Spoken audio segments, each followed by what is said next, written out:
Let's get started. Story number 1. I used to be a rideshare driver, mostly nights. People always assume something wild must have happened. Drunk passengers, fights, weird requests. And yeah, some of that's true. But none of it ever shook me like what happened on that drive through the outskirts of San Angelo, Texas. It was a Sunday night in early October. The air had that dry, windy chill that rolls in after sunset in West Texas. I'd been driving for about 4 hours, and I was considering logging off when I got a pick up about 25 minutes away, out near a rural area, almost at the edge of the county. Normally, I wouldn't bother with long pickups, but something about it made me swipe accept without thinking too hard. The location was pinned along County Road 307, which I knew to be mostly farmland and scattered homes. No real neighborhoods, no gas stations, not even a diner. It was the kind of place where GPS usually got confused, but the app was surprisingly accurate that night. I followed the directions until my headlights cut across an old dirt driveway I hadn't noticed before. There was no mailbox, just a thin gravel path, lined with tall, dry grass, winding off into the darkness. I almost turned around. The only thing stopping me was the app chirping, "You've arrived," and a notification that the passenger, Maria, was outside. But no one was there. I turned off my brights, then back on and scanned the fields around me. Still no one. I messaged her through the app, "I'm here. Where are you?" A second later, "Coming down the drive now. Wait, please." So I waited. No music. Just the engine idling and the low whistle of the wind nudging against the side mirrors. 5 minutes passed, then 10. I was about to cancel when I saw someone appear at the edge of my headlights. A woman, slender, wearing a long white coat or dress that moved strangely in the breeze. She was barefoot, arms wrapped around herself like she was cold. I rolled down the window and called out, "You, Maria?" She nodded once and walked around to the passenger side, moving slowly, almost cautiously. I leaned over and unlocked the door. She slid in without saying a word, her head down, long black hair obscuring most of her face. I was about to say something, maybe ask if she was okay, when I noticed something off.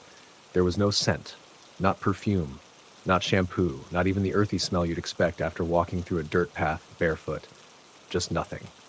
I tried again. "You okay? That's a long walk." She nodded, still not speaking. Her hands were in her lap, fingers twitching slightly, like she was anxious. "Where we headed?" She looked up just barely and said in a soft, husky voice, "Back to town, 4th and Monroe." It was the first time I got a good look at her face. Pale, lips slightly parted, her eyes were so dark they looked like two black marbles. "Okay, should be about 30 minutes. She didn't reply, just turned to look out the window. I started driving. The road was rough, more like a series of potholes strung together than an actual path. We bounced and jostled for about 5 minutes before hitting pavement again. I glanced over to check on her, but she hadn't moved, still staring out into the empty, dark fields. After about 10 miles, I tried small talk. "So that's a rough place to live. Kind of far out. You with family out there?" She didn't answer. Then, after a moment, not anymore. Her voice was odd, like someone trying to remember how to speak after a long silence. The hair on the back of my neck stood up. I laughed nervously. "Well, okay then." We drove on. No music, no chatter. Just the tires humming over the road and that strange low tension building in the car like a storm about to break. I tried to shake it off. Night drives make you weird. You start imagining things, making shapes out of shadows. But then I noticed the temperature in the car was dropping. I glanced at the dashboard. It read 72 degrees, but it felt much colder. Like someone had opened a freezer door. I reached over to check the AC, but it was off. The air was still. "Are you cold?" I asked. "No," she whispered. I reached to turn on the heater anyway, but her hand shot out and gripped my wrist. I nearly screamed. Her skin was ice cold, and her fingers were thin, too thin, like bone wrapped in a thin film of skin. "Don't," she said. Her face was turned toward me now, and I swear to God, her eyes looked entirely black in that moment. No whites, no irises. Just void. I pulled my hand back and kept driving, trying to pretend like I hadn't seen what I'd seen. I didn't want to look at her. I just stared straight ahead and focused on the road. "Almost there," I mumbled. She didn't say anything else, not for a while. Then, just as we hit the edge of town, she said, "I used to live here." I nodded awkwardly. "Yeah? With my son. He was 10. I glanced at her again. Her eyes were on the road ahead, but her face looked softer somehow, like she was remembering something painful. I lost him, she said. I didn't know what to say. I'm sorry. She smiled faintly, and it chilled me more than anything she'd said. He followed me. I didn't ask what she meant. I didn't want to know. When we reached 4th and Monroe, I pulled up to an old house, abandoned from the looks of it. The porch was sagging, the windows boarded up, the lawn was dead and overgrown. You sure this is it? I asked. She didn't reply. She just opened the door and stepped out. I watched as she walked slowly up to the porch, then stopped and turned around. Her face was pale in the glow of the street light. Then she whispered something I'll never forget. Thank you for the ride. I can rest now. And then she was gone. Not gone as in she walked around the corner or into the house. She was just gone. Vanished.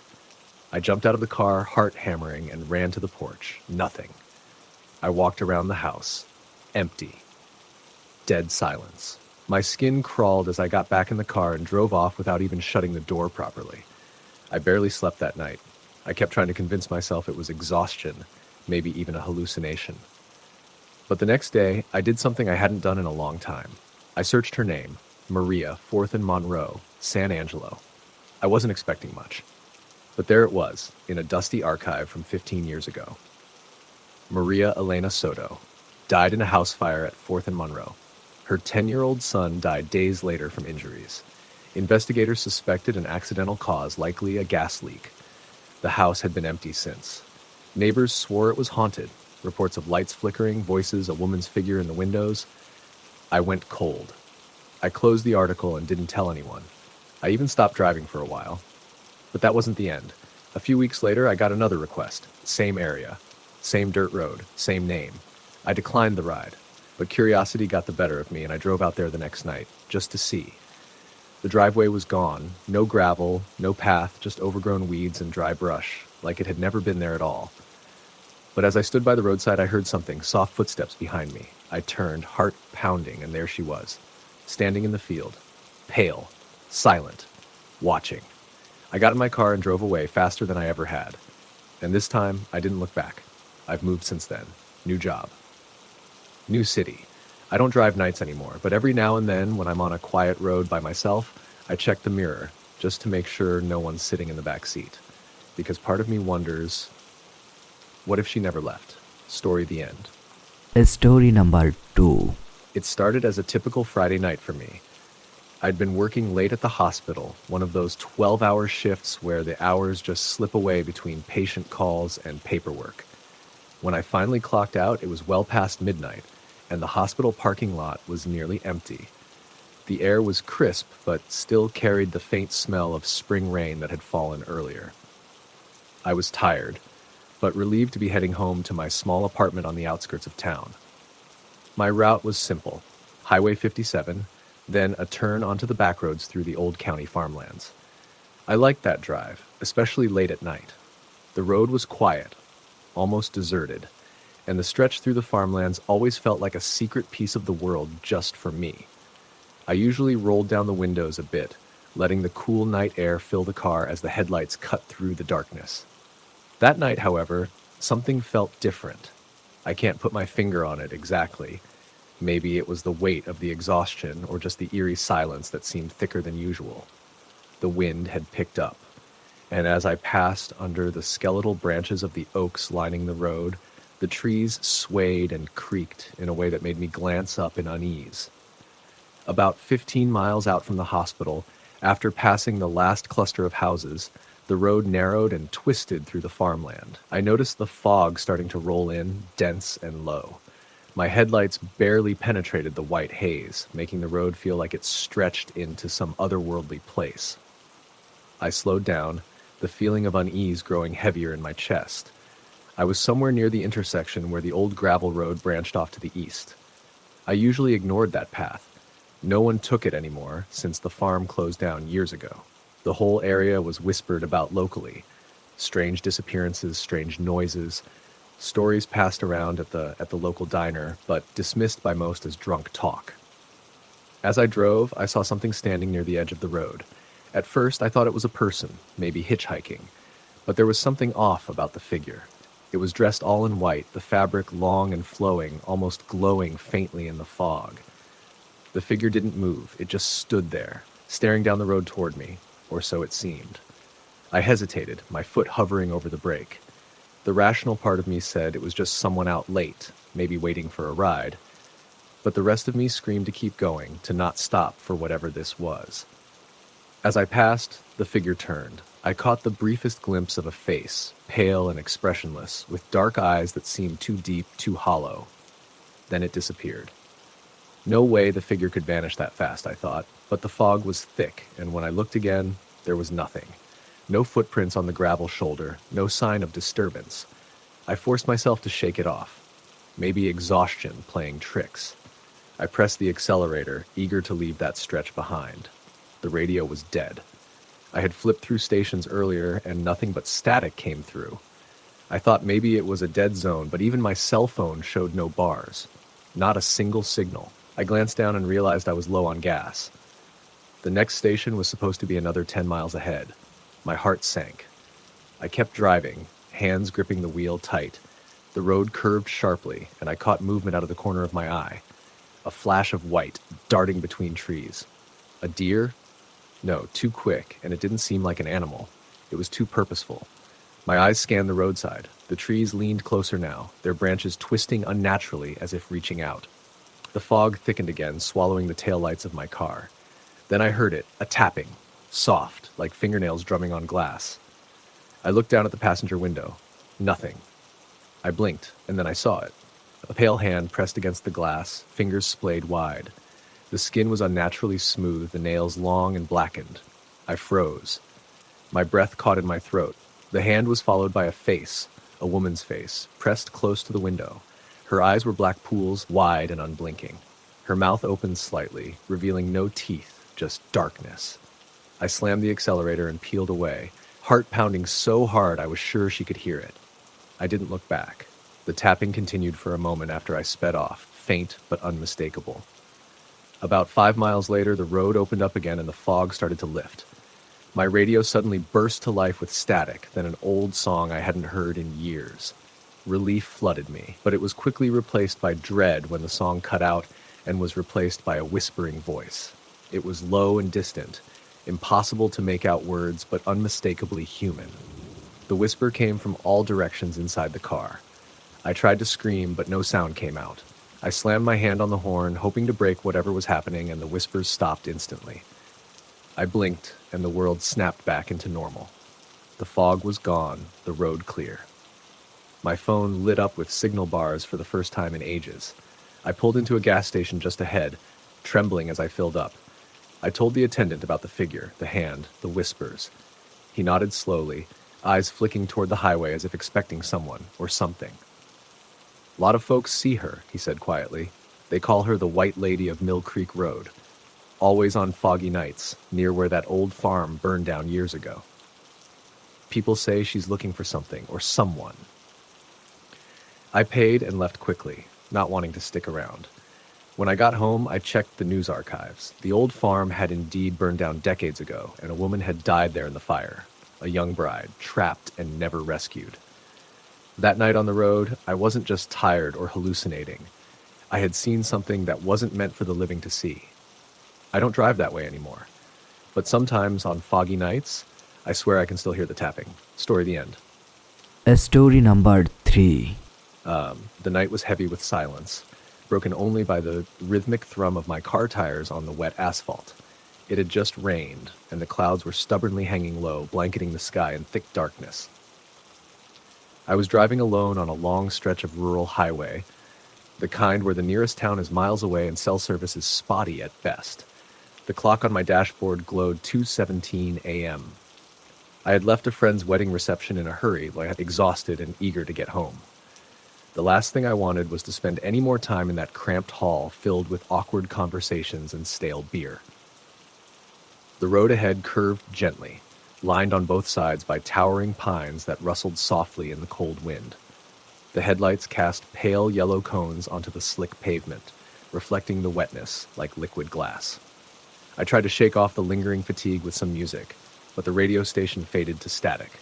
I fiddled with the dial, searching for a signal, but the static only grew louder. The reception was dead in this part of the county. I sighed, switching off the radio, and leaned back slightly in my seat. The solitude was comforting, though the dark woods looming on either side felt like they were closing in. I had taken this route dozens of times before, and never felt anything strange. But tonight, the silence seemed unnatural, like the world itself was holding its breath. After about 20 minutes, I noticed something odd on the road ahead, a faint, flickering light. At first, I thought it was a reflection from the wet pavement, but as I drew closer, I realized it was a small fire burning at the edge of the woods. A campfire, maybe. But there was no campsite nearby, no pull-off or clearing, just the narrow shoulder of the road. The flames glowed orange and red, licking the night air with a steady, almost hypnotic motion. Curiosity got the better of me. I slowed down, pulling to a stop a few yards away. The rain had left the ground damp and muddy. I grabbed my flashlight from the glove compartment and stepped out, the cold air biting at my skin. The fire crackled softly, but there was no sign of anyone around it. No tents, no chairs, no discarded bottles or trash. "Hello?" I called softly, my voice swallowed by the trees. No answer. I stepped closer to the fire, shining my light into the darkness. The woods seemed to swallow the beam instantly, and the shadows shifted like living things. The flames reflected in a small metal pot suspended over the fire on a makeshift tripod, but the pot was empty and cold to the touch. A sudden snap of twigs made me jump. I swung my flashlight toward the sound and caught sight of a figure standing just beyond the firelight. It was a man, thin and tall, wearing an old-fashioned suit that looked decades out of place. His face was pale, almost translucent, and his eyes caught the light with an unnatural gleam. He said nothing, just stared at me. "Are you okay?" I asked, voice trembling. He lifted a bony finger and pointed down the road, then turned and vanished into the trees. I stood there, heart pounding, wondering if I had imagined it. The fire still burned, but now it felt wrong. Too perfect, too still. I shook my head and hurried back to my car. The engine roared to life, and I pressed the accelerator hard, eager to leave the strange scene behind. The road stretched on, dark and empty. The strange encounter gnawed at the edges of my mind, but I told myself it was just fatigue or a trick of the light. A few miles later, I saw something on the side of the road. A hitchhiker. I rarely pick up strangers, especially this late, but something about her made me slow down. She was a young woman, maybe early 20s, wearing a long white dress that looked out of place and soaked from the rain. Her dark hair clung to her pale face, and her eyes seemed unfocused, staring past me. "Need a ride?" I asked, rolling down the window. She nodded without a word and climbed in silently. The smell of damp earth and something faintly metallic filled the car. I glanced over, but she stared out the window, not acknowledging me. The road was winding and narrow here, and the headlights revealed nothing but endless trees.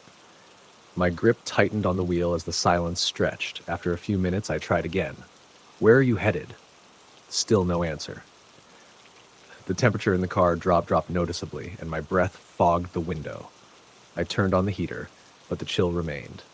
Then I caught movement in the rearview mirror, a shadow that wasn't hers, darting just beyond the glass. I blinked, and it was gone. "Are you all right back there?" I asked. She finally turned to look at me. Her eyes were completely black, like deep wells. I gasped and pulled the car over onto the shoulder. The moment I stopped, she vanished. I sat frozen, heart hammering. The radio crackled back to life, and a voice came through, whispering my name over and over, distorted and eerie. I slammed the power button off. The engine stalled. Panic surged through me as I tried to start it again. Nothing. The trees around me seemed to close in, and the shadows twisted, forming shapes, faces twisted in anguish, mouths open in silent screams. I grabbed my phone. No signal. A cold breath brushed my neck. I spun around. Nothing. The whispering voice returned, louder now, coming from the back seat. I didn't look. I started the car with a desperate turn of the key. The engine sputtered and roared to life. I slammed the car into gear and peeled out onto the highway. The whispering faded, but the sense of being watched stayed. I didn't stop until I reached the next town, nearly an hour away. I told myself it was stress and imagination, but the black-eyed woman's face haunted me.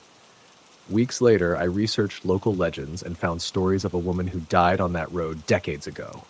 A bride on her wedding night who vanished in a storm and was never found. Some say her spirit still hitchhikes, searching for a ride home. I've never driven that way alone at night since. Story, the end. Story number 4. The night I started driving alone was the night I realized some roads don't want you to reach your destination. It was a late autumn evening, the kind where the chill wraps around you like a second skin, but the sky is clear enough that the stars feel like pinpricks of cold fire overhead. I was driving home from a late shift at the hospital, taking a shortcut through a stretch of back roads I hadn't traveled before. I thought it would save me 15 minutes, maybe 20. The road was called Ravenwood Road, a 2-lane stretch of asphalt that cut through dense forest, nothing but tall, twisted trees on either side, their branches clawing at the sky like skeletal fingers. It was the kind of road that felt swallowed by shadows, even when your headlights shone brightly. The first sign I should have turned back was the way the air changed the moment I turned onto Ravenwood. It grew heavy, damp, as if the woods themselves exhaled a cold breath. My breath came out in clouds against the window, the radio fuzzed static filling the silence. The next mile or so was uneventful, save for the strange silence. No crickets, no birds, no insects. Just the hum of the engine and the tires rolling over the worn asphalt. Then I saw her. She was standing on the shoulder about 50 yards ahead, illuminated by my headlights. A woman, young, maybe early 20s, wearing a long white dress that looked out of place on a November night. Her hair was dark, hanging straight and wet, plastered to her face and neck like she'd just stepped out of a rainstorm. But there was no rain, not a drop. She stood perfectly still, arms at her sides, staring directly at me. No smile, no expression, just eyes, wide, unblinking, dark as the night. I slowed down, heart ticking up its pace. "Are you okay?" I called out, rolling down the window. No response. I stopped the car just a few feet from her and opened the door. "Do you need help?" I asked. Still no movement. I reached out, about to grab her arm, when a sudden, unnatural coldness slammed into me like a wave. My skin prickled, hair standing on end. Then she vanished. Not walked away, not stepped behind a tree. She simply disappeared. I blinked, stunned, and looked around. The roadside was empty. The air was still, but the fog had thickened, swirling low along the grass and underbrush like restless ghosts. I slammed the door shut and locked it, my heart pounding like a drum in my chest. My hands shook on the steering wheel as I tried to restart the engine. That's when I noticed the passenger side mirror. A handprint, smeared but unmistakable, pressed into the glass. I spun around, but no one was there. I drove faster, swallowing my fear, desperate to get back to the main road. The fog grew thicker with every mile, turning the world into a blur of white and shadows. The radio buzzed again, this time with a voice whispering a name. "Anna! Anna!" I slammed the dial off. I didn't know anyone named Anna. But then the road ended at a dead intersection with a rusty, faded sign that read Anna's Crossing. The sign was old, almost falling apart, but somehow the name sent a cold stab straight to my gut. I turned around, trying to put distance between myself and that cursed road. That night, sleep wouldn't come. Every time I closed my eyes, I saw the woman, her dark eyes, that ghostly white dress. Sometimes I thought I could hear her whisper my name through the crackling silence. The next morning, I told my coworkers about it.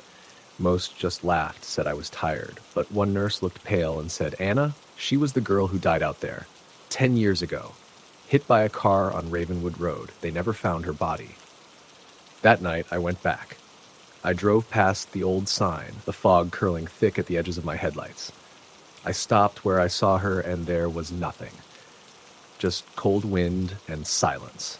But in the rearview mirror, I caught a glimpse of white fabric moving slowly toward me. I never took that shortcut again. Some roads don't want you to pass. They keep you lingering in the fog, caught between this world and the next. Story the end. Story number 5. It was around midnight when I finally hit the road, leaving my friend's place on the outskirts of a small town in rural Oregon. The highway stretched ahead. 2 lanes, mostly straight, flanked by dense fir trees and occasional stretches of darkened fields. The night was quiet, with a sky so clear you could see every star, but there was a heaviness in the air that felt like something unseen was watching. I had driven this route dozens of times before, mostly during the day or early evening, but this late night trip felt different. I was heading home after a weekend visiting friends, a solid 3-hour drive back into the city. The road was familiar, the kind you drive without much thought. The glow of my dashboard illuminated the inside of the car, and the radio played softly. Classic rock, my usual companion on long drives. My phone was plugged in and charging, and the GPS was set to guide me the entire way. About an hour into the drive, the radio cut out suddenly. Static hissed through the speakers, then silence. I fiddled with the knob, trying to find a new station, but everything was just white noise. That was odd. Usually there are a few late-night broadcasts even out here. I shrugged it off, assuming it was some temporary interference from the thick forest lining the road. I glanced in the rearview mirror and noticed headlights following me, just a pair, distant but steadily keeping pace. The road was pretty empty at this hour, so it wasn't unusual to have someone behind you, but something about the way this car stuck close unnerved me. I checked the speed, 55 miles per hour, right at the speed limit, and yet the car never tried to pass. It just stayed exactly behind me, like a shadow. I sped up a little, hoping they'd take that as a cue to move on. Instead, the lights stayed glued to me, even as the road began to curve into the forest. The trees closed in, and the glow of the moon barely penetrated the thick canopy overhead. I started feeling more anxious. My hands tightened on the wheel, and my heart rate picked up. Suddenly, the car behind me's headlights went out, just vanished. I blinked, confused, then looked again. No car, no lights anywhere. It was like it never existed. I exhaled, telling myself it must have been a trick of the eyes. Night drives can mess with your senses, but then the engine sputtered. I felt the car lose power. The lights flickered and dimmed until the dashboard went black. I was stranded, alone on a dark stretch of highway surrounded by nothing but trees and silence. I pulled over to the shoulder, heart pounding as I reached for my phone. No signal, not even a bar. I tried the ignition again. Nothing. Dead silence except for the faint rustling of leaves in the wind. I sat there, weighing my options. There was a small patch of grass just past the shoulder. I grabbed my flashlight and stepped out. The air was sharp and cold, and the trees looked like dark sentinels looming just beyond the reach of the light. I scanned the roadside but saw nothing unusual. No other cars, no signs of people. Just the forest, quiet and vast. As I turned back toward my car, I noticed something strange. Footprints in the dirt. Fresh footprints, not my own. They started about 10 feet from the car and headed into the trees. Curious and unnerved, I flashed my light down the path they took. The footprints disappeared after a few steps, vanishing into the underbrush. I called out softly, "Hello? Is anyone there?" My voice seemed swallowed by the night. No answer. I climbed back into the car, locking the doors. I tried the ignition one last time, but it was dead. I was stuck. Then I noticed movement in the passenger seat's corner of the window. A reflection, maybe? No, something darker. I turned toward the window and froze. A woman was standing outside, just a few feet away, looking in. She was pale, almost translucent in the moonlight, with long, dark hair hanging over her shoulders. Her eyes were deep pools of sadness, and she wasn't blinking. Her lips moved, whispering something I couldn't hear. The hairs on my neck stood up. I shook my head and looked again, but she was gone. I blinked, thinking it must be a trick of the light or exhaustion.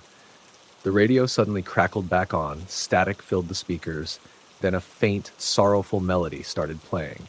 It sounded like a lullaby, slow and haunting. The volume rose by itself, filling the car. I reached to turn it off, but the knobs didn't respond. The lullaby twisted into a whisper, the words clearer now, but still impossible to understand. I felt a cold breeze sweep through the car, though all the windows were up. The temperature dropped drastically. I saw my breath in the cold air. Then the passenger seatbelt clicked into place, and the light on the dashboard flickered. I refused to look to my right. Suddenly, the whisper turned into a scream that echoed through the car. The headlights flared on by themselves, illuminating the empty road ahead. The engine roared to life. I slammed the accelerator and peeled back onto the highway, heart pounding. The radio went silent. I glanced in the passenger seat. The seatbelt was unbuckled. I breathed a shaky sigh. I didn't stop driving until dawn. When I finally reached home, my hands were trembling, and the sun rising felt like a miracle. The next day, I checked the car's electrical system. The mechanic was baffled by the intermittent failures and the strange glitches in the radio. I never drove that road at night again, but sometimes late at night when I'm alone, I swear I feel a cold breath on my neck, hear a soft lullaby, and catch a glimpse of pale eyes watching from the shadows. Story the end. Story number 6. It was late October when I decided to take the night drive. I had just wrapped up a week of overtime at work, and my mind was exhausted. The kind of tired where nothing feels right, and the walls of your apartment seem to close in. I didn't want to stay in. The open road felt like an escape, somewhere I could breathe, somewhere I could let my thoughts drift away with the miles. I lived just outside a small town in Southern Virginia, and I decided to drive west along Route 58. The highway stretched for hundreds of miles through the Appalachian foothills. Dark forests, rolling hills, and long stretches of lonely road. It was a route I had taken many times before during the day, but at night it had a different feeling. Quieter, more isolated, more alive. I filled up the tank and pulled onto the road just after 10 p.m. The air was crisp, the night sky clear, the moon a thin crescent barely lighting the way. The radio played a soft rock station, but I wasn't really listening. I kept my hands on the wheel, eyes scanning the road ahead. After about 30 minutes, I passed the last gas station for at least 20 miles. The road narrowed and the trees closed in closer on either side. The only light came from the dim yellow glow of my headlights cutting through the blackness. I noticed a figure standing by the side of the road. At first, I thought it was a hitchhiker, but as I got closer, the details became clearer and stranger. The figure was a woman, maybe in her late 20s, dressed in a white dress that looked old-fashioned, like something from the 1950s or 60s. Her hair was long and dark, hanging loosely around her shoulders. She stood perfectly still, staring at the oncoming traffic but not moving. I slowed the car down to a crawl, instinct telling me to stop, but reason arguing against it. I wasn't stupid. I'd seen enough news stories to know how dangerous it can be to pick up strangers on isolated roads. But part of me wanted to see if she needed help. I rolled the window down slightly and called out, "Are you okay?" She didn't answer, didn't even blink, just stood there, the white dress fluttering faintly in the breeze. I rolled the window up and sped past her, my heart pounding a little faster than usual. The radio crackled briefly, then went silent. I flipped the dial, but the signal was gone. Static filled the car, the kind that makes your skin crawl. I looked in the rearview mirror. The woman wasn't behind me anymore. I convinced myself she must have walked off into the woods. Minutes passed, and the silence settled over the car like a thick blanket. I reached into the glove compartment and pulled out a bottled water, taking a long sip to steady myself. The road ahead was straight for miles, cutting through dense forest on both sides. I told myself I was just tired. Then the headlights appeared behind me. A car far back on the road, just a pair of bright beams cutting through the dark. It was moving fast, closing in on me quickly. I glanced in the mirror again. As the car neared, I realized it was old, an old black sedan from the 70s, or maybe the 60s. The kind of car you only see in movies or classic car shows, no brake lights or turn signals, just the two bright headlights. The car matched my speed, maintaining its distance just behind me, like it was waiting for me to react. I felt a sudden chill run down my spine. The hairs on my neck stood on end. I glanced around, but the road was empty, except for me and that car. The radio suddenly burst back to life, blasting a station I didn't recognize, playing a scratchy, old-timey tune. The music was haunting, like a funeral dirge. I tried to turn it off, but the dial wouldn't move. The volume turned up on its own. The sedan stayed behind me, close but not overtaking. I tried to speed up, but my car seemed to resist. The engine stuttered, and the speedometer needle flickered erratically. Then the headlights blinked out. Total darkness behind me. For a moment, I thought the car had disappeared. Then, just before I reached a curve, the headlights flashed back on, right beside me. I nearly lost control. The sedan was now on my right, close enough I could see the faded paint peeling on the side. I looked inside but saw no driver. The windows were tinted dark, but I could make out a faint shape in the passenger seat, a woman wearing a white dress, her long dark hair covering her face. I slammed on the brakes and pulled hard onto the shoulder, the tires grinding on gravel. The The sedan slowed with me, its lights dimming. I killed the engine and sat, breath coming fast and shallow, staring at the dark forest on the passenger side. My hands trembled. The radio died again. For a moment, the only sound was my own breathing. Then a faint tapping at the passenger window. I turned my head slowly. The woman in the white dress was standing outside the car, right beside the window. Her face was pale, almost translucent, her eyes dark and empty. I tried to speak, but my voice caught in my throat. She raised a finger to her lips as if to say, "Shh." The tapping stopped, the silence stretched. Then she smiled. It was the kind of smile that isn't really a smile, a slow, hollow curl of the lips that seemed to stretch beyond her face, almost inhuman. I hit the gas and peeled out onto the road, tires screaming. The sedan was gone. I didn't stop driving for the next 2 hours. When dawn finally broke, I pulled into a small roadside diner, heart still pounding, hands shaking as I ordered coffee. I told the waitress about the sedan and the woman, but she just shook her head. "That's the legend of Old Woman's Road," she said quietly. "A lady who lost her family in a car crash years ago, roaming the highway looking for her children. They say if you see her at night, it's a warning. You better get off that road." I wanted to laugh it off, but I didn't. Something inside me knew it was true. I never took that road at night again. Over the next few weeks, the story haunted me. Every night, I'd replay the events in my head, wondering if I'd imagined it all. But then, strange things started happening. My phone would ring at exactly 3:33 a.m., the screen lighting up with no caller ID. When I answered, all I could hear was the faint sound of a woman's breath, soft and uneven.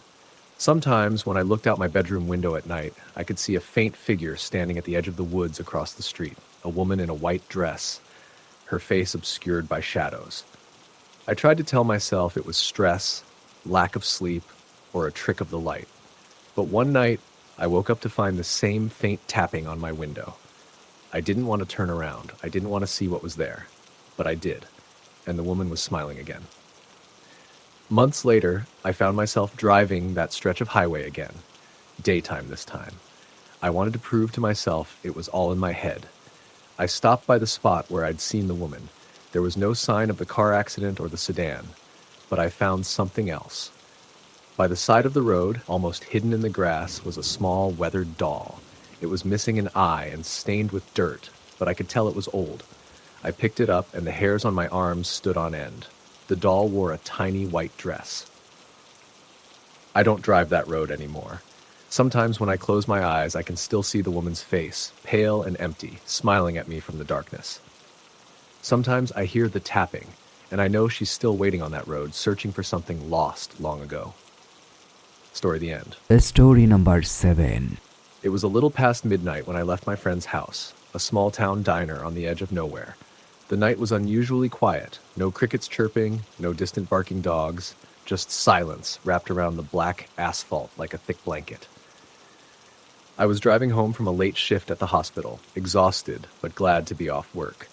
The roads were mostly empty, except for the occasional glimmer of headlights far ahead or behind me. I liked night drives sometimes. The solitude gave me a chance to think and decompress after long hours of beeping monitors and whispered conversations in sterile halls. I was heading north on a 2-lane highway that stretched through miles of farmland and forest, a route I'd taken hundreds of times.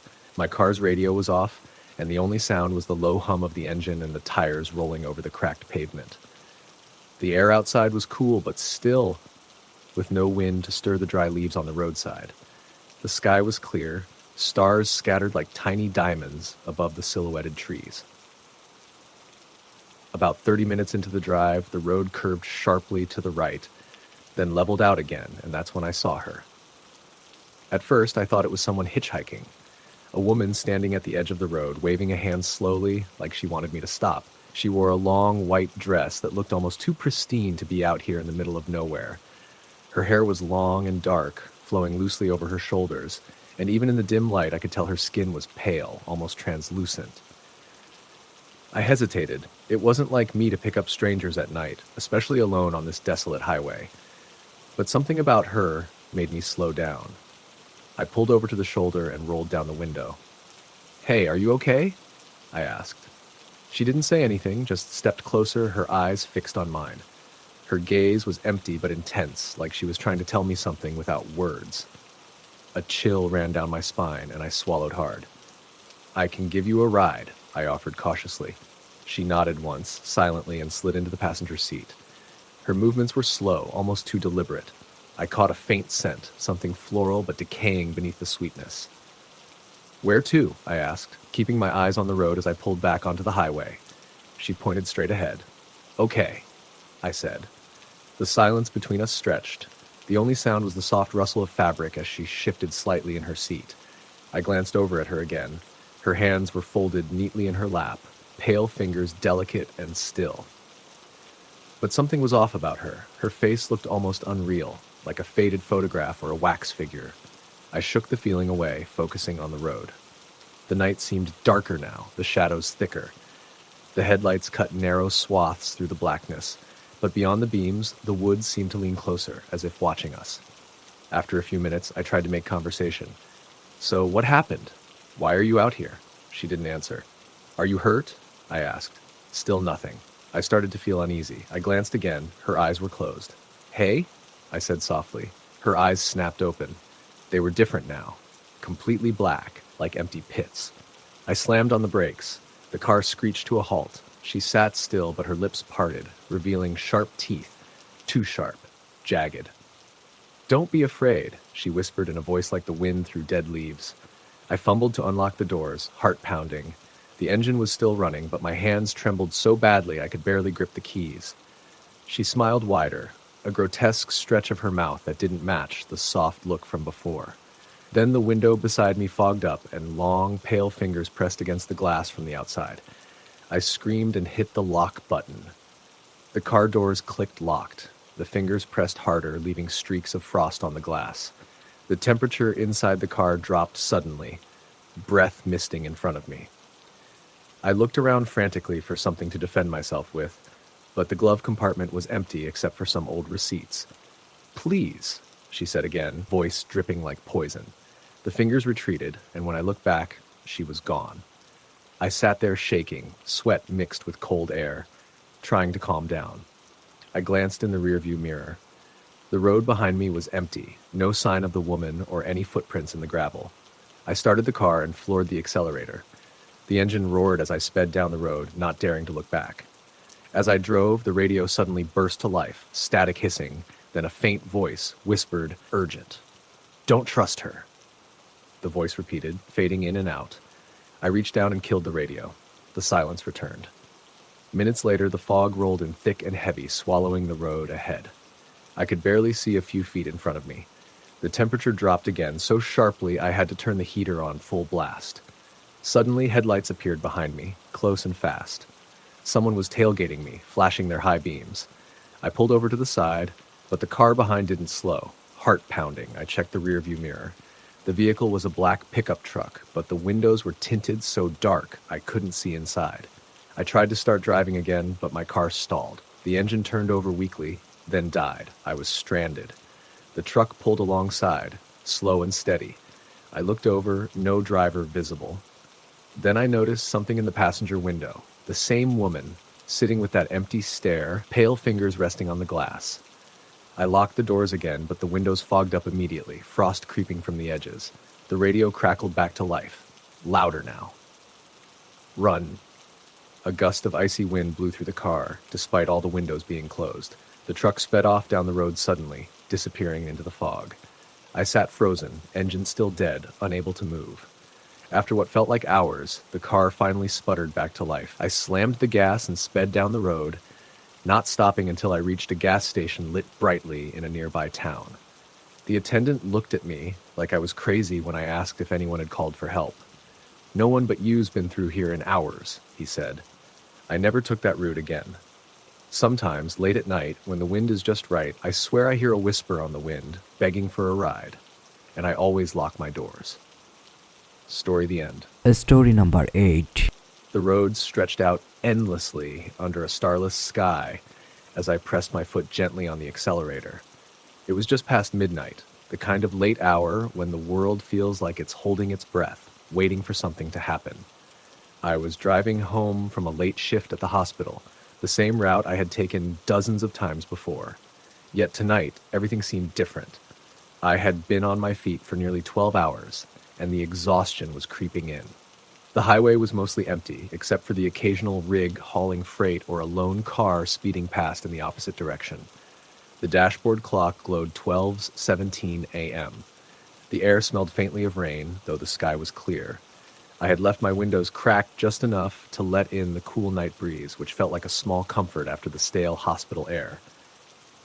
As I drove, the highway curved away from the city's glow and into a stretch of rural farmland. Rolling fields bordered the road, but the darkness was so complete I could barely make out the silhouettes of skeletal trees, their branches like grasping hands reaching into the void. This section of the drive always felt like stepping into another world, one where the normal rules didn't apply. About 30 miles from the hospital, the road narrowed, and twisted through a patch of dense woods known locally as Blackwood Hollow. I'd passed through it many times, but never liked it. Something about that stretch always unsettled me. The way the trees leaned in close and the wind seemed to whisper through the leaves with a voice you couldn't quite catch. Tonight, the usual unease bloomed into something sharper. My headlights picked out a figure standing just beyond the edge of the pavement. A woman, dressed in a long white dress that flowed unnaturally, like it was barely touching her body. Her hair was black and hung loose, dripping wet despite the clear sky. She stood completely still, staring directly at me as I slowed. There was something wrong with her eyes. They were too dark, too empty, like two black holes pulling me in. I blinked, and when I looked again, she was gone. The sudden disappearance made my heart jump into my throat. I told myself it was just my imagination, a trick of the fog that had begun to creep low over the ground, but my hands gripped the steering wheel tighter as I pressed onward. The radio crackled and sputtered, then went silent. My phone had lost signal miles ago, and now even the car's interior lights seemed to flicker uncertainly. The dashboard clock blinked 12:22 a.m., then froze. As I rounded a curve, I saw something else, an old road sign, weathered and half-tilted. It read, Elm Street Cemetery, 1 mile. I had never seen that sign before, and I'd driven this road hundreds of times. I glanced down at the map on my phone. It showed no cemetery nearby.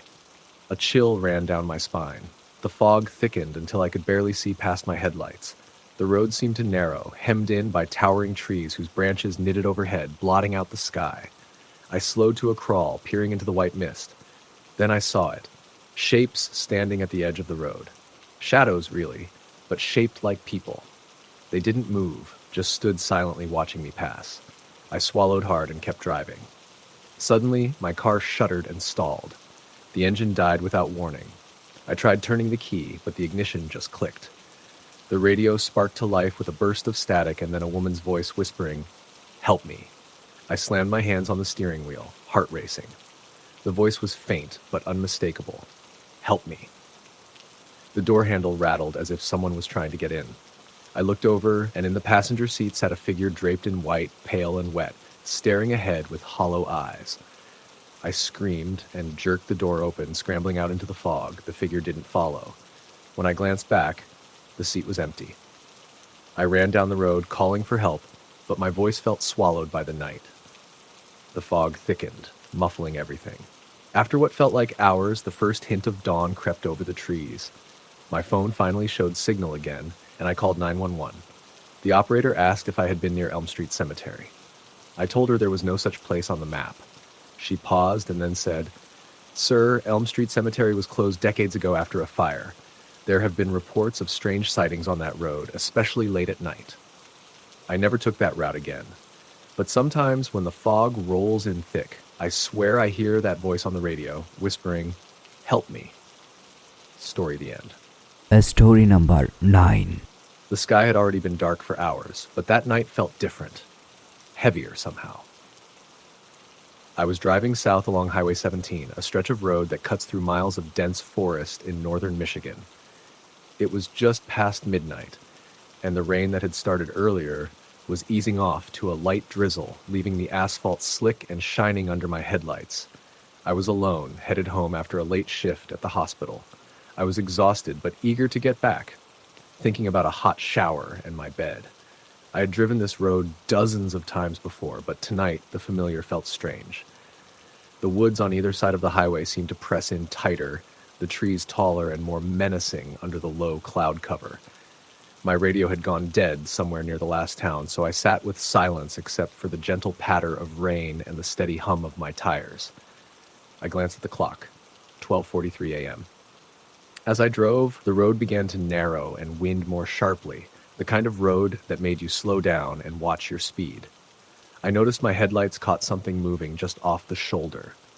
At first, I thought it was a deer, something I'd seen plenty of times, but the figure was too still, too upright. I squinted, trying to make it out. It was a man standing at the edge of the trees, just beyond the gravel shoulder, facing the road. His clothes looked old-fashioned, like something from the 1950s, a button-up shirt and slacks. He wasn't waving or trying to get my attention. He just stood there, motionless, pale in the headlights. I slowed to a stop about 50 feet past him, heart racing slightly. I rolled down the window and called out, "Are you okay? Do you need a ride?" No answer. The man didn't move or even blink, just stared. I blinked myself, then looked again, and he was gone. No rustling leaves, no footsteps. It was like he had vanished into the night. I shook my head and tried to laugh it off as his exhaustion playing tricks. The rain stopped completely now, and a cold mist rose off the pavement. I checked my phone. No signal. That wasn't unusual out here, but it added to the creeping unease. I started the car again and kept driving, eager to put distance between me and the spot. About 15 minutes later, I noticed something odd. The rearview mirror reflected a figure sitting in the back seat. I spun around quickly, heart pounding, but there was no one there. The back seat was empty. I told myself it was a trick of the light, but the feeling stayed. I tried the radio again, and it crackled to life briefly before going silent again. Then, faint voices whispered through the speakers, unintelligible, like a garbled conversation just beyond comprehension. I shut it off. The road curved sharply ahead, and I caught sight of something standing on the shoulder, a woman this time. She wore a long, flowing white dress, soaked and clinging to her. Her long hair hung in wet strands over her face. She didn't move or respond to my horn or lights. The temperature in the car plummeted suddenly, my breath visible in the freezing air. I tried to start the heater, but it made a weak sputtering sound before falling silent. The engine hesitated too, then died. The car was completely dark, except for the faint glow of the dashboard. My phone still had no signal. I fumbled for the flashlight app, clicking it on to see the inside of the car and the woman just outside the window. She was closer now, her pale face pressed against the glass. Her eyes were empty, black holes. I slammed the door locks and tried the ignition again. Nothing. The whispers from the radio returned, louder now, surrounding the car like a choir of voices. I tried to stay calm, breathing deep, trying to think of what to do next. Then, suddenly, the windshield fogged up from the inside. Words appeared, written in condensation. "Don't look back." The woman's face pressed harder against the glass, her mouth opening in a silent scream. I shut my eyes and slammed my hand against the ignition again. The engine roared to life. I hit the gas and sped away as fast as I could. The whispers faded, and the temperature returned to normal. I drove straight through to the next town, a place with bright street lights and people still awake at that hour. I sat in a coffee shop for hours before heading home. Days later, I asked around about accidents or missing people on that road. The locals told me about a bride who vanished in a storm on that stretch in the 1950s, never found, and a man who was said to have died waiting for a ride decades ago. I never drove that road alone again after that night. Story the end. Story number 10. It was close to midnight when I left the diner. I'd been on the road all day, making my way from Colorado Springs to Santa Fe. My job had taken me into the remote outskirts of New Mexico, some off-the-map client property inspection that ran late because the ranch owner insisted on giving me a tour of his entire property. By the time I got back to my car and punched the route into the GPS, I knew I had at least a 2-hour night drive ahead of me. I didn't love the idea of driving unfamiliar desert roads at night, but I had done worse. The first hour was uneventful. The stars were bright overhead, more vivid than I was used to, and the two-lane road stretched endlessly between flat, empty desert and patches of distant hills. I hadn't seen another car for miles, and the only thing keeping me company was the occasional flicker of headlights reflected in road signs and the low hum of the engine. The road eventually narrowed and curved into the dark hills. That's when things started to get strange. It began with a figure I saw at the side of the road. Just a silhouette at first. Someone standing still, facing the highway, their back to the open desert. I slowed down as I passed, expecting maybe a stranded motorist or a hitchhiker, but when my headlights caught them, I saw something that made my stomach twist. It was a man, maybe in his 40s, wearing what looked like old, tattered clothes, out of place, like something from another time.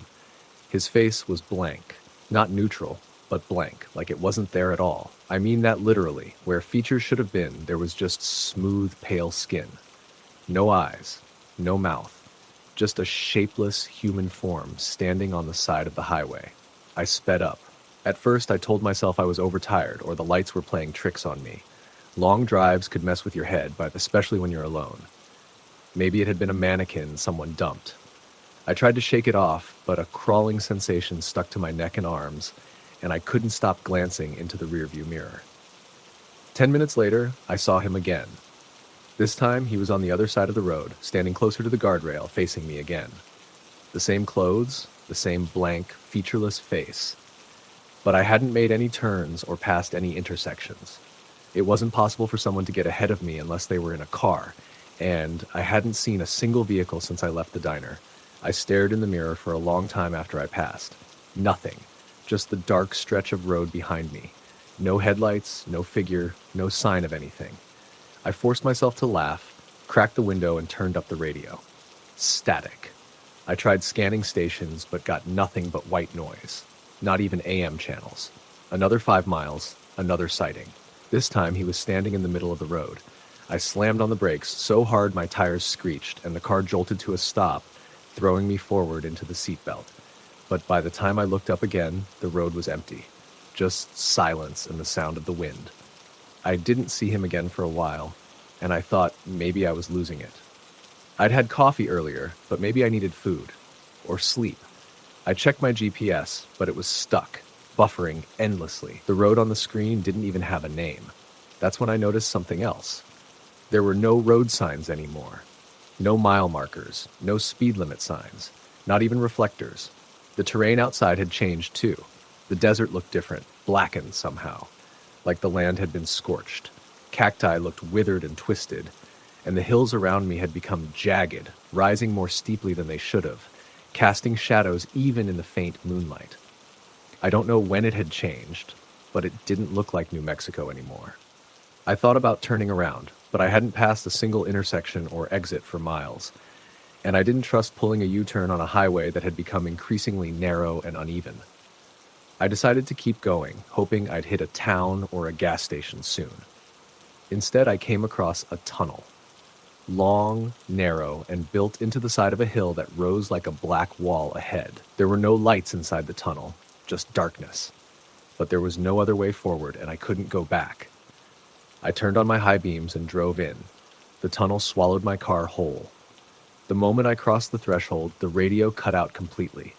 Even the sound of my engine felt muted. It was like driving through a vacuum. No echo, no wind, nothing. I tried to focus on the road, but the walls of the tunnel seemed to shimmer, like heat waves were dancing across the surface. And then, halfway through, my headlights flickered and shut off. I slammed on the brakes again and sat in total blackness. I reached for my phone, but the screen wouldn't turn on. I checked the ignition. The car was still running. But the lights were gone.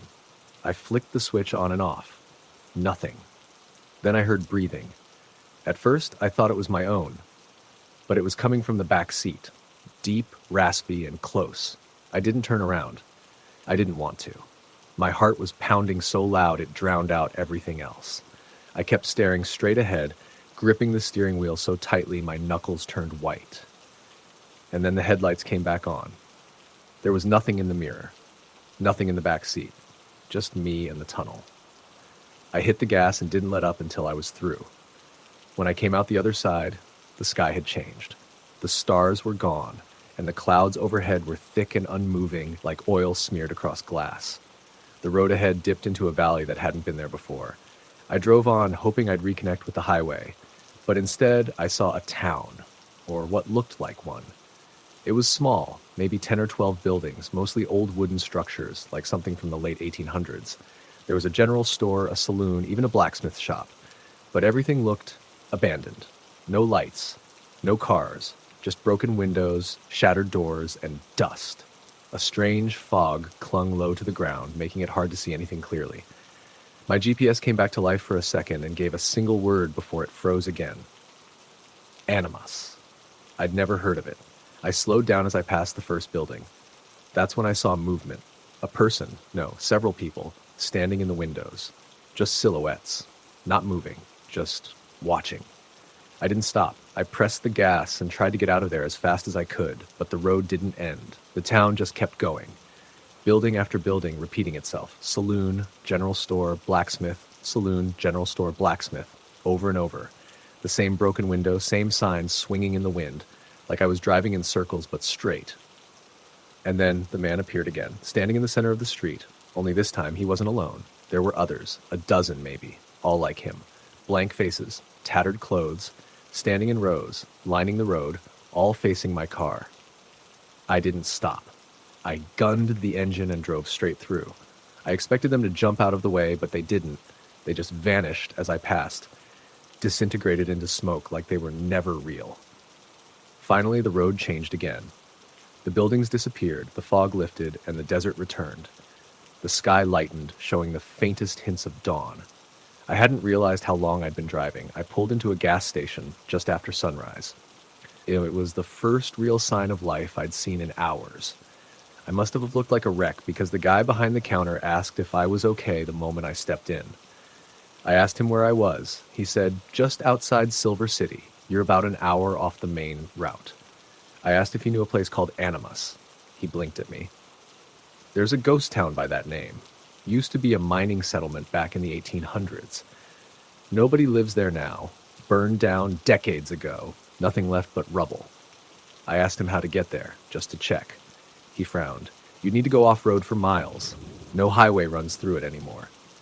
I didn't say anything. I just bought a coffee and got back into my car. My GPS worked fine now. The road was normal again. I didn't see the man or the others again. I never found out what that place was. Maybe it was a hallucination. Maybe my mind cracked under the pressure of a long drive and too much caffeine. But when I got home and checked the dash cam, the recording ended just before the tunnel. Nothing saved past that point. Just static. And when I opened the trunk later that week, I found handprints, small, smudged ones, on the inside of the lid.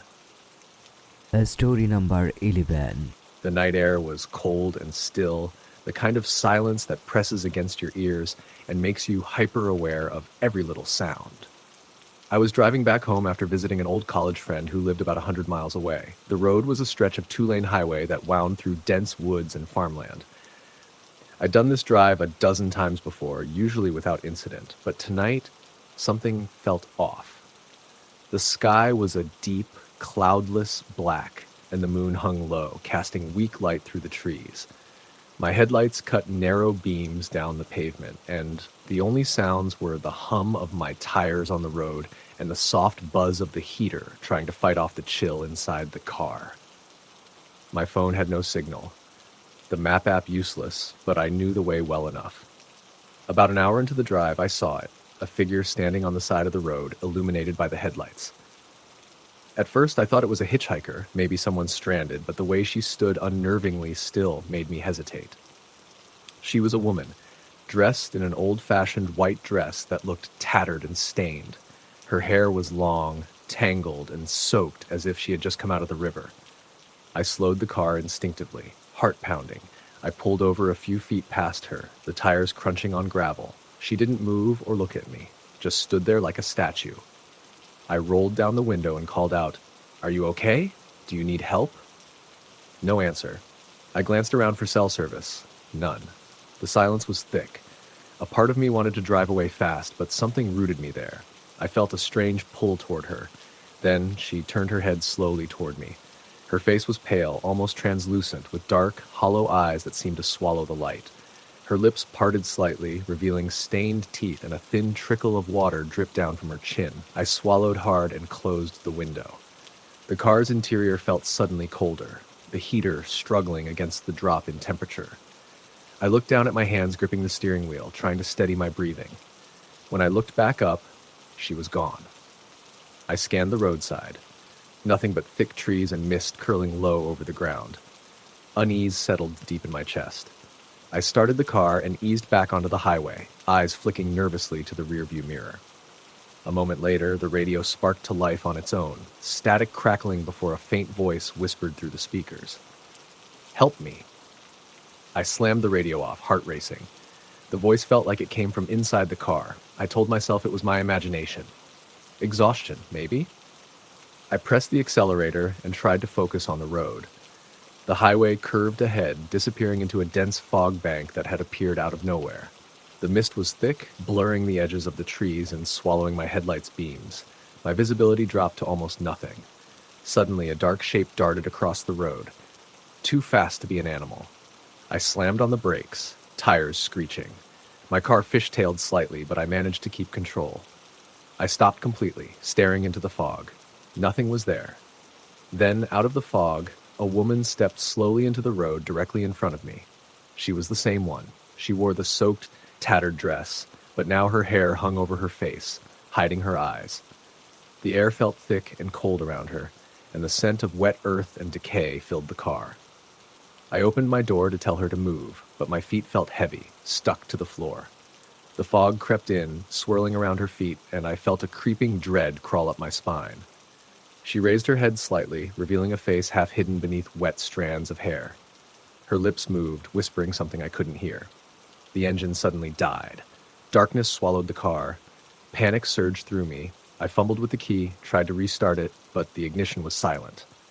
The woman took a step forward, slow, deliberate. The fog thickened so much I could barely see my hands. I grabbed the door handle, yanked it open, and lunged out, heart pounding. The moment my feet hit the gravel, the air shifted, warmer, lighter. The woman vanished into the mist like smoke. I ran to the side of the road, breathing hard, trying to shake the cold fear gripping me. When I looked back at the car, the engine sputtered to life on its own. I climbed in and sped down the highway, eyes darting into the fog behind me. For the next 20 minutes, the fog clung to the edges of the road, but I saw nothing else. Just before the highway rejoined the main interstate, the fog lifted completely. The radio came back on, playing static, then clear music.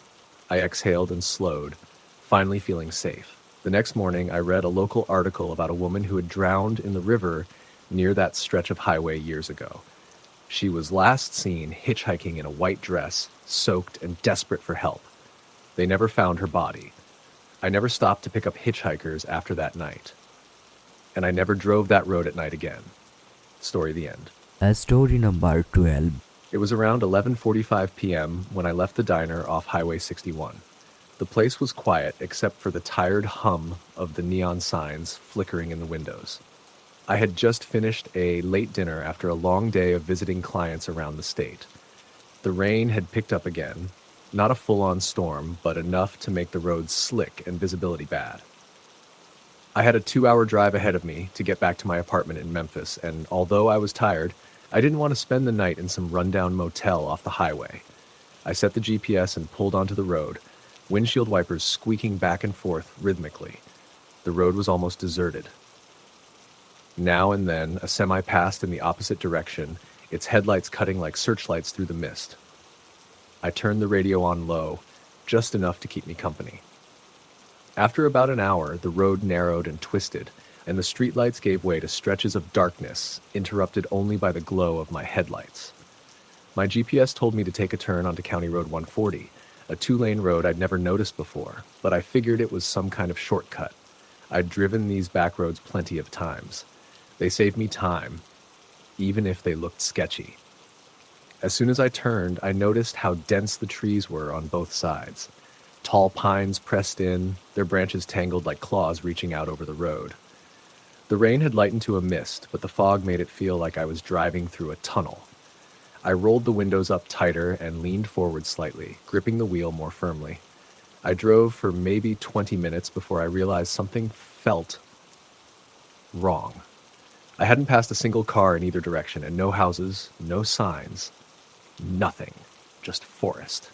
The GPS showed that I was on the right road, but every time I checked how much longer I had, the ETA kept increasing.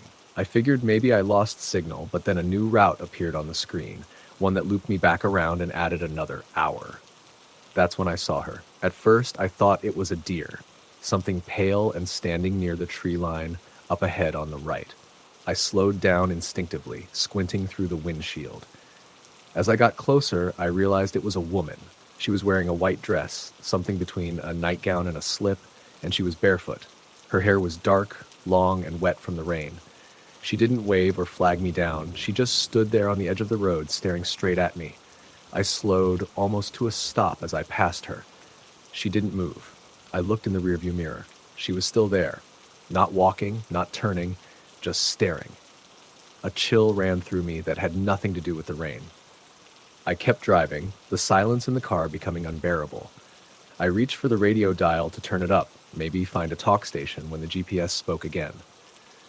"Turn left in 500 feet," it said, but in a voice that wasn't the normal mechanical tone. It was deeper, distorted, like it had been slowed down and warped. I froze. The screen glitched, then went black for a second before restarting. There was no left turn in sight. I kept going, heart pounding. I told myself it was just a software glitch. Maybe the wet weather had messed up the device. But then the car suddenly slowed down on its own. I checked the pedal, I was still pressing it, but the engine seemed to strain, like I was going uphill. Only I wasn't. The headlights flickered once, then steadied. That's when I saw her again. This time she was standing in the middle of the road. I slammed the brakes. The car skidded slightly, tires groaning against the wet pavement. I came to a stop just feet from her. She didn't move, just stared, water dripping from her hair, arms limp at her sides. I blinked and she was gone, just vanished. I sat there for a moment, breathing hard, trying to make sense of what I'd just seen. I didn't hallucinate. I don't drink, don't do drugs, and I wasn't that tired. I pressed the gas again and the car responded normally. I drove slowly for a few minutes, glancing out the windows every few seconds. Then, the radio turned on by itself. Static at full volume blasted through the speakers. I jumped and fumbled to shut it off, but the knob wouldn't respond. The static cut to silence suddenly, and a voice whispered through the speakers, "Stop." That was all. Just one word. I pulled over without meaning to. It was like my hands moved on their own. The forest around me was pitch black. I turned on the dome light, trying to shake the feeling creeping up my spine. That's when I noticed the passenger side window was fogged up, like someone had been breathing on it. And there, drawn into the fog, were 4 vertical lines and a diagonal slash, like someone had scratched a tally mark from the inside. I stared, heart thudding. I hadn't seen anyone get in the car. I hadn't stopped for more than a few seconds before. I wiped the window with my sleeve, hands trembling. I told myself I'd imagined it. Just condensation and my nerves.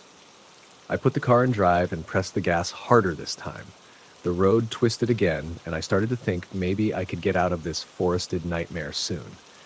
But then the road changed. It wasn't paved anymore. I don't mean potholes or cracks. I mean the asphalt just stopped.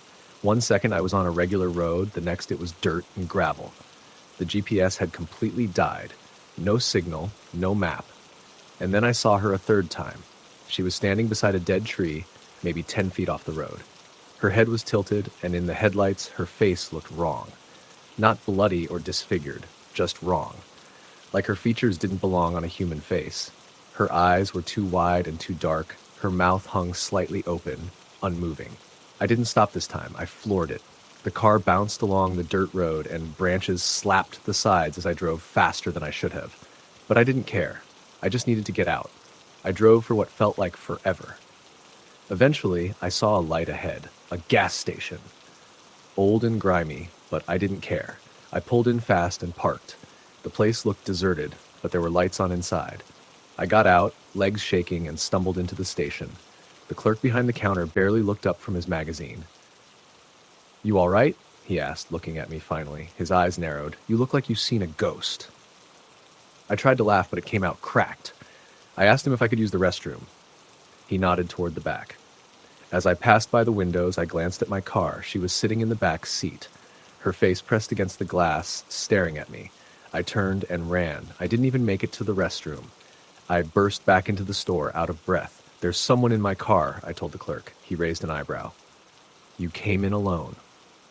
"No, there was someone. She was sitting in the back." He walked to the door and looked outside. Then he shrugged. "Ain't nobody there now." I looked. The car was empty. No sign of her. I thanked him, though I don't remember if I actually said anything or just nodded and stumbled back to my car. I checked the back seat. Empty. I drove the rest of the way back to Memphis with every light in the car on, music blasting, windows open despite the rain. I didn't see her again. For weeks afterward, I avoided any back roads, stuck strictly to highways and interstates. I couldn't sleep with the lights off. I kept seeing her face in mirrors, in the corner of my eye, in the fog on my bathroom mirror. Then, one night, I got up to get a glass of water. I walked past the hallway mirror, and there she was, just for a second, standing behind me. When I turned, no one was there. I tried to convince myself that it was stress, that maybe I'd had some kind of breakdown on that road, that maybe I hadn't seen anything at all. But last night, I went to wash my car. As I wiped down the rear windshield, I saw something etched into the fog from the inside. 4 tally marks, and a 5th being scratched in slowly. Story, the end. Story number 13. It was just past midnight when I left my cousin's wedding reception in San Luis Obispo. I had stayed longer than I meant to, talking to relatives I rarely saw, drinking a bit too much coffee instead of champagne, because I knew I had a long drive ahead. My apartment in Sacramento was just over 4 hours away, and I figured if I could power through the first couple hours, I'd be fine. I'm usually good with late night drives. Something about the empty road always made me feel calm. This night, though, would turn that feeling on its head. Highway 101 was mostly empty as I made my way north. The sky was moonless, and the rolling hills on either side of the highway were buried in darkness. My headlights sliced through it, revealing just enough to keep me steady. I had music on low, some soft rock playlist from Spotify to keep my brain just barely engaged. The air felt heavier than usual, though, like a pressure on my chest that didn't seem related to tiredness. I kept the windows cracked a bit for fresh air. Somewhere near Paso Robles, I took a detour. Google Maps alerted me that there had been an accident and suggested an alternate route, a winding back road through the hills that would supposedly shave off 20 minutes. Normally, I don't trust alternate routes, especially at night, but I was already tired and 20 minutes sounded like a gift. So I took it.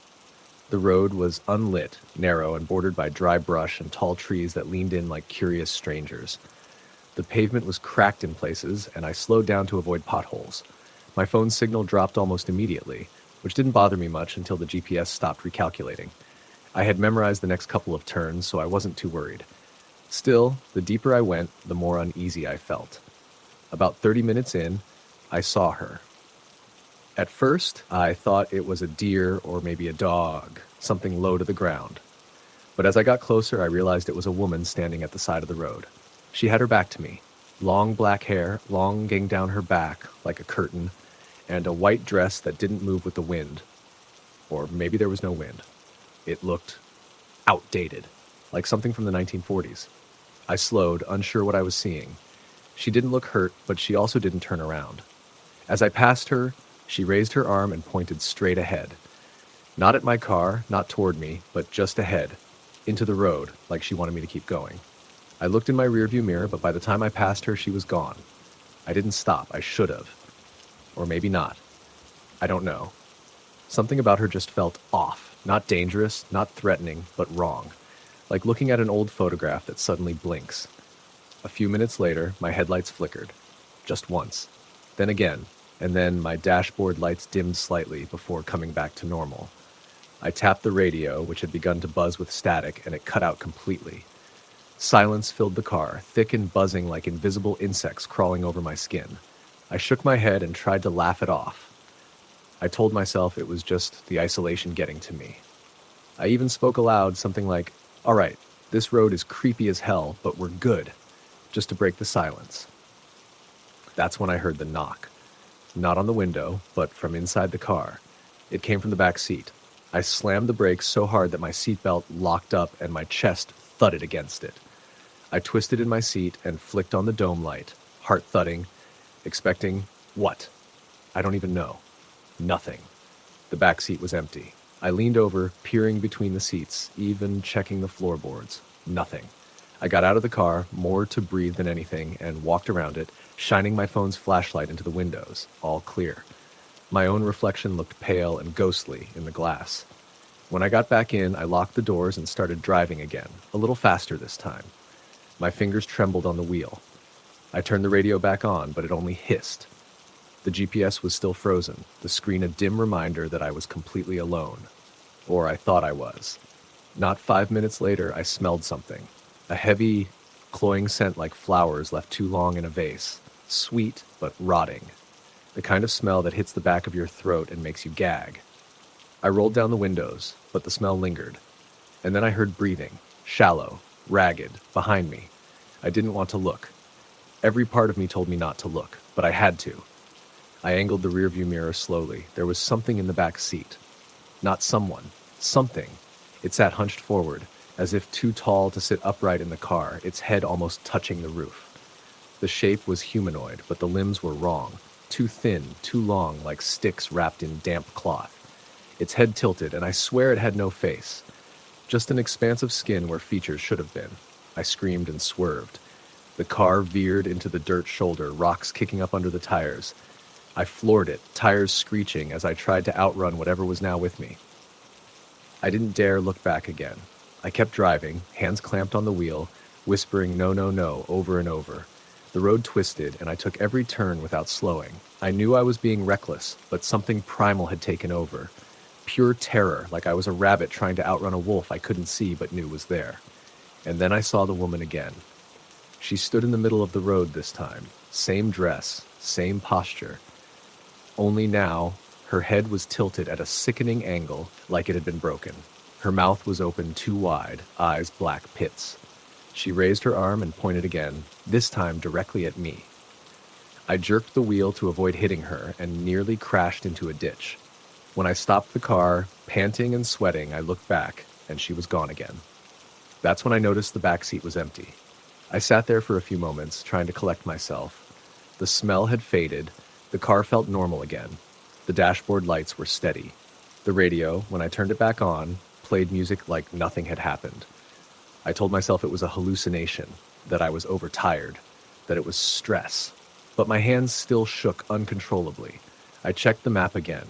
Still no signal. I figured if I kept driving for another 10 or 15 minutes, I'd hit another major road, maybe even rejoin the 101. So I drove. The road narrowed even more, winding through a stretch of woods that looked too dark, too quiet. I could barely see the sky through the gnarled branches. And then I saw the sign. It was old and wooden, nailed to a crooked post. Elmhurst Cemetery. 1 mile. I had never heard of Elmhurst Cemetery, but something about the sign made my blood turn to ice. I didn't want to be anywhere near it. I accelerated. Another half-mile in, fog began to rise. Not just mist, but thick swirling fog that clung to the road and made visibility drop to almost nothing. I slowed again, peering through the haze. My headlights illuminated shapes on either side of the road. Gravestones. Rows of them. I had somehow ended up inside the cemetery. The road had turned into a narrow lane flanked by graves, some cracked, some sunk, all appearing ancient. Trees loomed overhead, their branches like skeletal fingers. I couldn't see the way out. And then my car stopped. Engine still running, lights on, but the wheels wouldn't move. I pressed the gas, and the car trembled, but stayed in place like it had been glued to the spot. Panic swelled in my chest. That's when I felt the weight shift in the car, a pressure, like someone had just sat down in the passenger seat beside me. I turned my head slowly. There was no one there, but the seat had a depression in it. I didn't move. I couldn't breathe.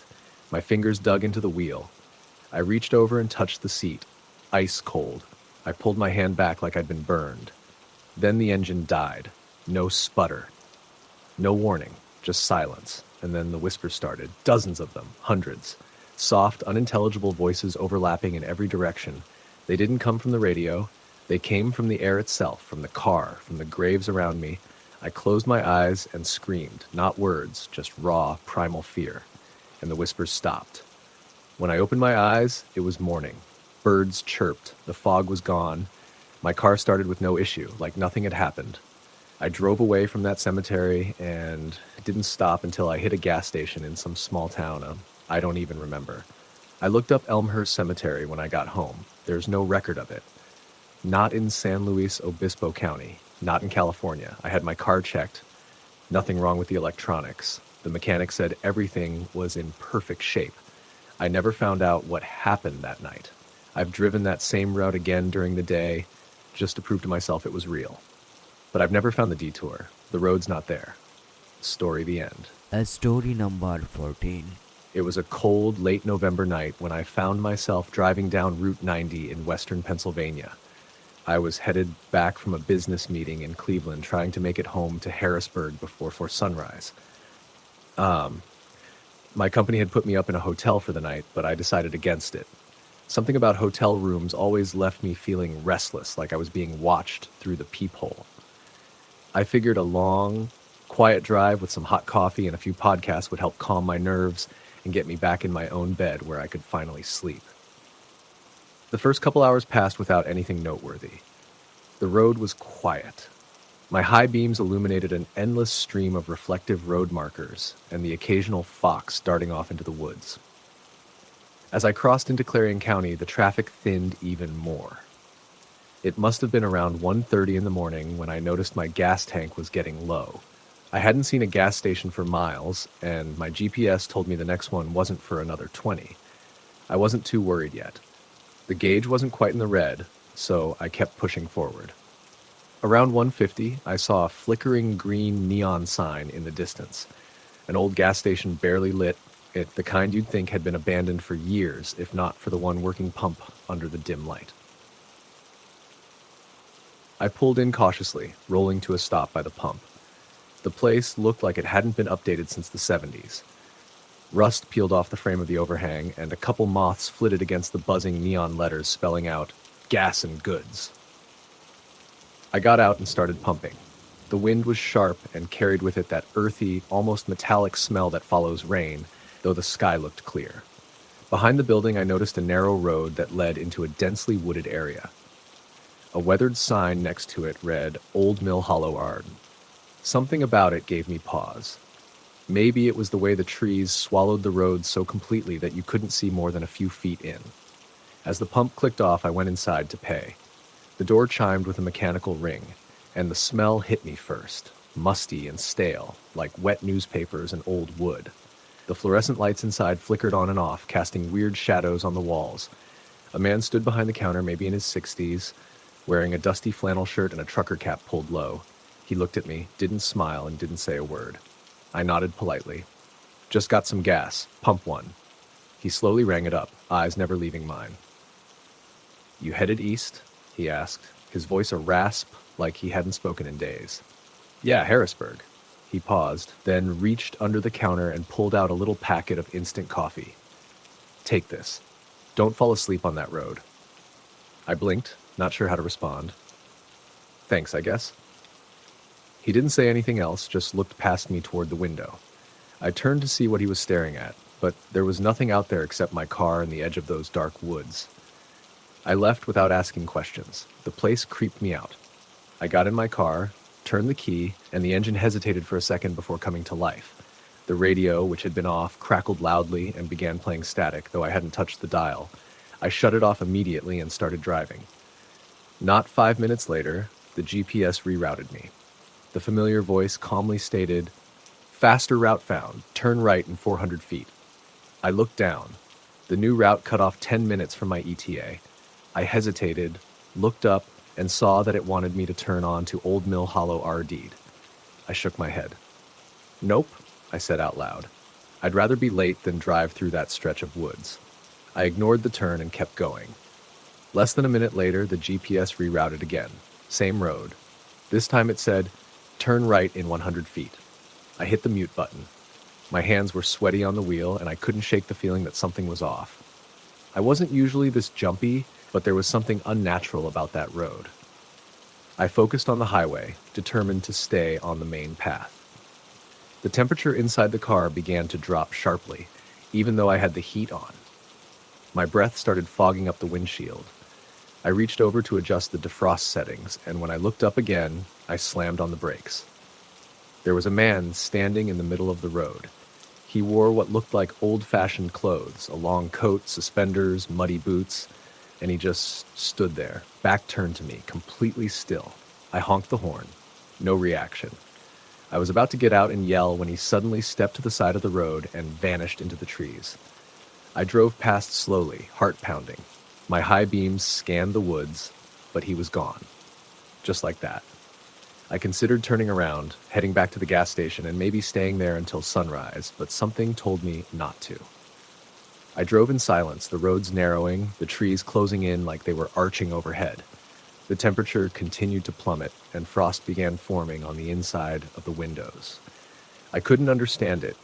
The dashboard still read 40 degrees outside, but I could see my breath thick in the air. About 10 minutes later, the car started to stutter. The engine didn't cut out, but it began to lurch, like something was pulling it back. I pressed the accelerator, and the wheels spun uselessly like I was driving through mud, but the road was clear. No ice, no rain, just dry pavement. Then the lights began to dim, the dashboard flickering. I checked the battery light, the oil, everything was blinking at once like the car was having a seizure. Then the engine died. I coasted to a stop on the side of the road. The only light came from the moon and my dimming hazard lights. I tried the ignition again. Nothing. The silence was suffocating. I reached for my phone. No signal. Then I saw them. Shapes in the trees. They didn't move like animals. They were upright. Human. At least 5 or 6. All just standing along the edge of the woods, facing the road. Their features were obscured by shadow, but I could see their eyes, faint reflections like mirrors in the dark. I locked the doors. The shapes began to slowly move closer, not stepping forward exactly, more like gliding. My breathing was shallow. My heart pounded so hard I could feel it in my ears. I grabbed my flashlight from the glove compartment and shined it toward them. They vanished. I swept the beam back and forth. Nothing, just trees. Then I felt the car shift.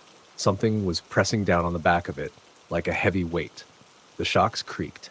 I turned and looked through the rear window, but all I could see was condensation.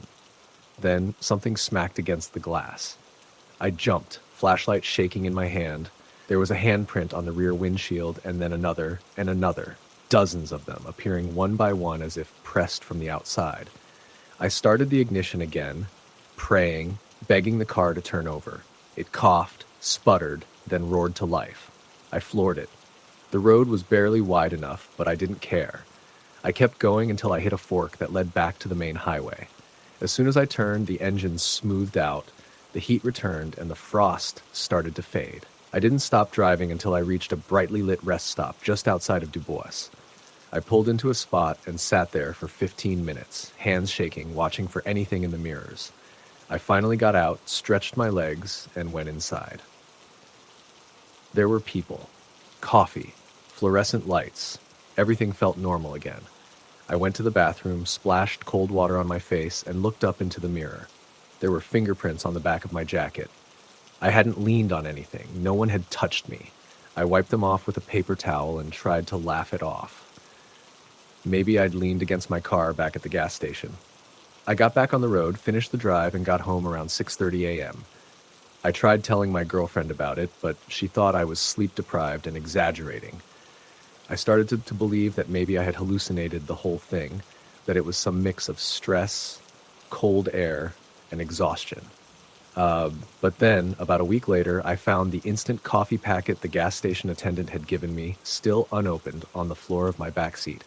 I picked it up and turned it over. There was a line written on the back in ink, faded and scribbled but legible. It said, "Don't follow them into the trees. They never leave you." I threw it away immediately.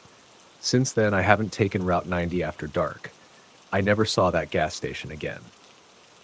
I even tried looking it up online, Gas and Goods, Clarion County, but nothing came up. No listing, no business records, nothing. But sometimes, late at night, when I'm driving home from work on the interstate, I catch glimpses of figures just beyond the guardrail. Standing, watching, still. And every now and then, when the frost creeps up my windshield too fast, I can see the handprints again. Story the end. Story number 15. I used to deliver medical supplies at night. Not glamorous, but it paid well, and I liked driving when the roads were empty. I covered several rural routes through northern Illinois, quiet highways, scattered farmhouses, patches of forest so dark they seemed to absorb headlights. Most nights were uneventful, just me and my podcasts. But one night in November, about 3 years ago, I had a delivery that took me somewhere I'd never been before, off Route 2, past Byron. It was a small hospice facility, tucked behind a line of trees near a disused rail line. I remember because my GPS kept glitching as I got closer. I left Rockford around 10:15 p.m., expecting to make my drop-off before 11. The air was crisp, just above freezing, and there was a light fog rolling in. About 20 minutes into the drive, the fog thickened, turning the headlights into dull white beams that barely cut through the gray. There were no other cars, just the soft hum of my engine and the occasional flick of the wipers. I slowed down and kept one hand near the horn in case a deer darted out. Eventually, I turned onto a narrow 2-lane road lined with gnarled trees. My signal dropped and the GPS spun for a bit before recovering. The road looked barely maintained, with cracked pavement and fallen leaves obscuring the edges. I kept thinking maybe I missed the turn, but a faded wooden sign appeared on the right, Oak Hollow Hospice. An arrow pointed down a gravel lane nearly swallowed by overgrown brush. I pulled in, crunching slowly over loose stones. The trees closed in around me, blotting out what little light the sky offered. A few hundred feet in, the hospice came into view, a squat gray building with one flickering porch light. No cars in the lot except an old dust-covered van. The windows were dark. I remember thinking it didn't look like anyone was working. Still, I parked, grabbed the sealed crate from the back. Routine delivery, pain management meds, and headed for the entrance. I knocked, waited, then rang the buzzer. Nothing. I checked the delivery app, which had miraculously regained signal, and confirmed the address. I was in the right place. I knocked again, harder this time, and was about to call the dispatch line when the door creaked open a few inches. An older man stood behind it, maybe late 60s, with deep-set eyes and a tired expression. He wore a tan cardigan and hospital scrubs underneath. "You're late," he said flatly. I checked my watch. "It's 10:52. I was scheduled between 10 and 11. He didn't respond. Just opened the door wider. "Come in." I hesitated. Something felt off. The air that drifted from inside smelled old, like mildew and antiseptic, and carried a chill that had nothing to do with the November weather. I stepped in. The reception area was dimly lit by a single lamp near the back. A nurse's station sat abandoned to the right. No voices, no beeping monitors, no ambient sounds you'd expect in a working facility. I set the crate on the desk. "You want me to have someone sign for this?" The man shook his head. "They're all sleeping. I'll take care of it." He picked up the crate like it weighed nothing and turned down a hall without saying anything else. I stood there a moment, unsure whether to leave. The silence pressed in from every direction. Even the old floor beneath my boots seemed too quiet. I turned to leave, then paused when I saw a figure standing at the far end of the hallway, tall, dressed in white, still as a statue. I thought maybe it was another nurse, but something about how motionless they were made my stomach tighten. I blinked, and they were gone. Not walked away. Gone. I turned and left quickly, almost jogging back to the van. As I started it up, I glanced at the building one last time. All the windows were still dark, but in the upper right corner, one window now had a light on, and someone was standing behind it, watching. I didn't wait to see more. The road out seemed longer than I remembered, the trees tighter. About a mile down, the fog thickened again, worse than before. I slowed to a crawl, inching along while keeping my eyes on the edge of the road. That's when I saw her, a woman in a hospital gown, barefoot, standing at the shoulder, head tilted down like she was crying. She was maybe 20 feet ahead, her arms limp at her sides. I swerved slightly to avoid her and hit the brakes, heart thudding. I looked back in the mirror. She was gone. I sat there, breathing hard, unsure whether to get out or keep driving. But something told me, "Don't get out. Just go." So I went. I didn't stop until I reached the Shell station back on Route 2. I got out, went inside, and splashed cold water on my face in the restroom. I told myself it was a trick of the fog, lack of sleep, bad lighting, something. But when I got back to the van, I noticed something that turned my stomach. Mud. Fresh mud smeared along the passenger door and up onto the handle.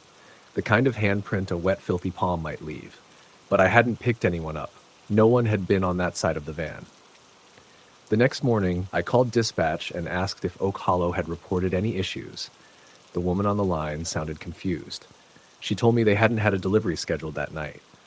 I told her I'd dropped off a crate of meds just before 11. Long pause. Then she said, Oak Hollow hasn't accepted deliveries since 2019. They shut down after a patient death led to a lawsuit. That building's been closed for 2 years. I asked if anyone was working there now. Maybe security? No, she said. No one's supposed to be on the property. It's boarded up. Power's been cut for months. I didn't know what to say. I'd been inside, spoken to someone, delivered meds. Later that day, I drove back out, needing to see it again, needing to understand. The gravel road was still there, barely. But the building looked different. Run down, paint peeling, windows shattered or covered with plywood. The porch light was gone. The old van was still there, covered in vines. The door was chained shut. I peeked through a crack in the wood paneling on one window. Inside was dust, broken furniture, and signs of long abandonment. No lights, no crates, no signs of anyone living there. I left fast. That night, I couldn't sleep. I kept hearing footsteps in the hall outside my bedroom. Once, I swear I heard a knock on my front door, 3 soft raps, like someone polite trying not to disturb. I didn't open it. The dream started soon after, always the same. Driving through fog, seeing her by the roadside, hearing whispers I couldn't understand. Once in the dream, I stopped. She got into the van and whispered in my ear. I woke up screaming, drenched in sweat. After that, I quit. No more deliveries, no more night driving. Months passed, I tried to forget. But the strangest part, about a year later, I got a call from a new courier company asking if I wanted to come back to work. They offered good money and said they'd gotten my number from someone at dispatch. Curious, I asked what kind of routes they handled. We mostly do runs for closed facilities and low access zones, the woman said. Lots of hospice work, remote stuff, places people don't like going. I asked if Oak Hollow was one of them. There was a pause. Then, how'd you hear about Oak Hollow? I hung up. I don't know what happened that night. I don't know who or what I met in that building. But I do know this. Some places don't let go of the dead. They cling to routines, keep playing out whatever final moments they knew before everything stopped. And sometimes they need someone alive to keep the cycle going. If you're ever out on a back road and you see a woman standing alone in the fog, don't stop. Just keep driving. Story the end. Story number 16. The night started like any other. The kind of evening you don't think twice about until something cracks it wide open. I was driving back from my sister's house in southern Pennsylvania, a place tucked far enough out of town that GPS signals get patchy and radio stations start crackling into static. I'd stayed later than I intended, helping her fix a leak under the sink, then getting caught up talking about things neither of us had mentioned in years. It was almost 10:30 p.m. when I finally got into my car to head home to Harrisburg. The route home was familiar. Take Route 322 east, then cut through the stretch of forest roads that connect back to the main highway. Most of it was 2-lane roads flanked by tall trees, with only occasional breaks of empty farmland or the soft hum of a distant barn light. I'd driven it countless times, but that night something felt off from the beginning. It started with a subtle thing. As I pulled onto the road, the dashboard clock blinked to 10:37 p.m. My gas tank read full. I had filled it before leaving town, but after about 10 minutes, I noticed the needle twitching downward like I'd lost a quarter tank already. I chalked it up to a sensor glitch. Cars do that sometimes, but it was the first thing that didn't sit right. The second came not long after.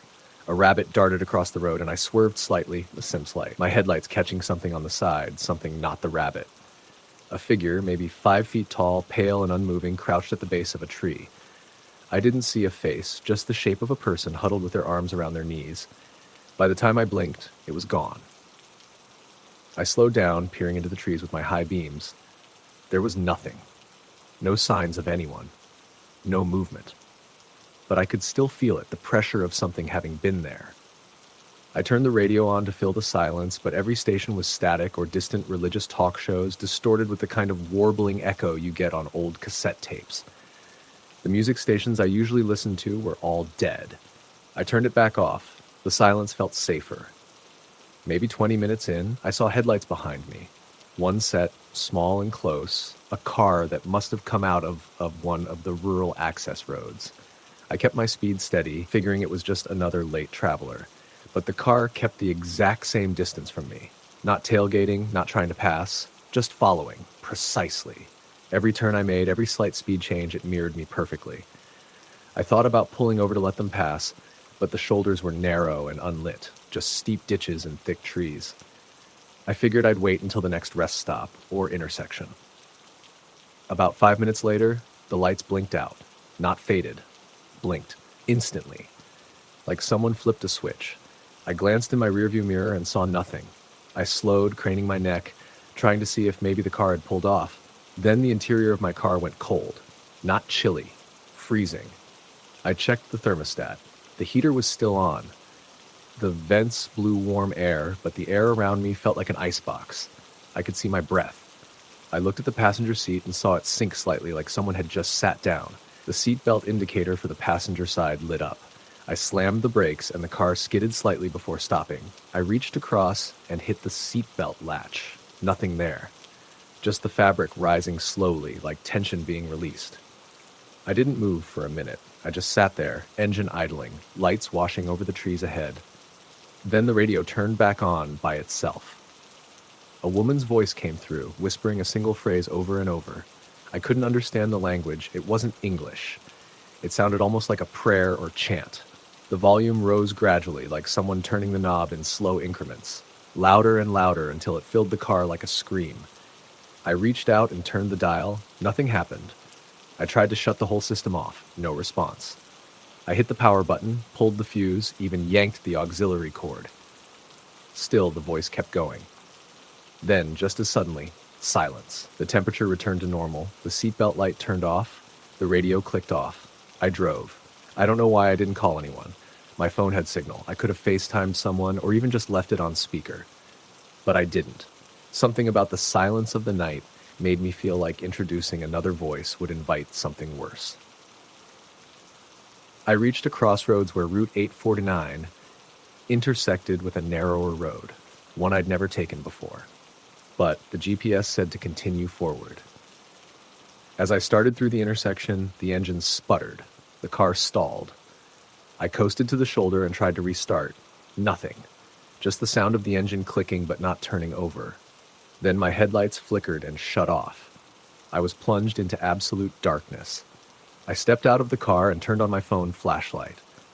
The forest pressed in tight on either side, tall trees that swayed slightly though I felt no wind. Then I saw something ahead in the beam of light. Someone standing at the edge of the woods, motionless. They were about 30 feet away, just far enough that I couldn't make out details. I could tell they were barefoot and wearing a white shirt or dress that looked almost translucent. They didn't move, not even a sway or twitch. I whispered, "Hello?" My voice cracked. No response. Then they stepped back into the woods. I got back in the car and locked the doors. I didn't try the engine again. I just waited, unsure what for. Eventually I saw lights, real ones, headlights approaching from the opposite direction. I jumped out, waving my arms. A truck pulled over, and a man in his late 40s got out, looking concerned. "Car trouble?"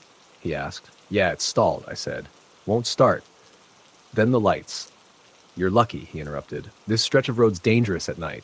Animals, mostly." I didn't mention the figure. I didn't mention the radio or the freezing seat.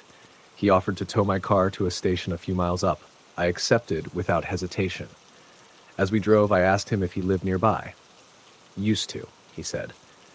"My wife grew up off Buck Hollow Road. We left after, well, a while back. Too many stories around here." "What kind of stories?" I asked. He looked at me, then back at the road. "People disappearing, strange sightings, a woman in white that folks say appears on the road late at night, just old ghost stories." I didn't say anything. When we reached the gas station, the mechanic took a look and said the car's electrical system had shorted. Battery was fine, but the system itself was fried. He asked if I'd driven through a flood or been in an accident. I told him no. He asked if I'd hit anything or pulled any wires under the dash. I told him no again.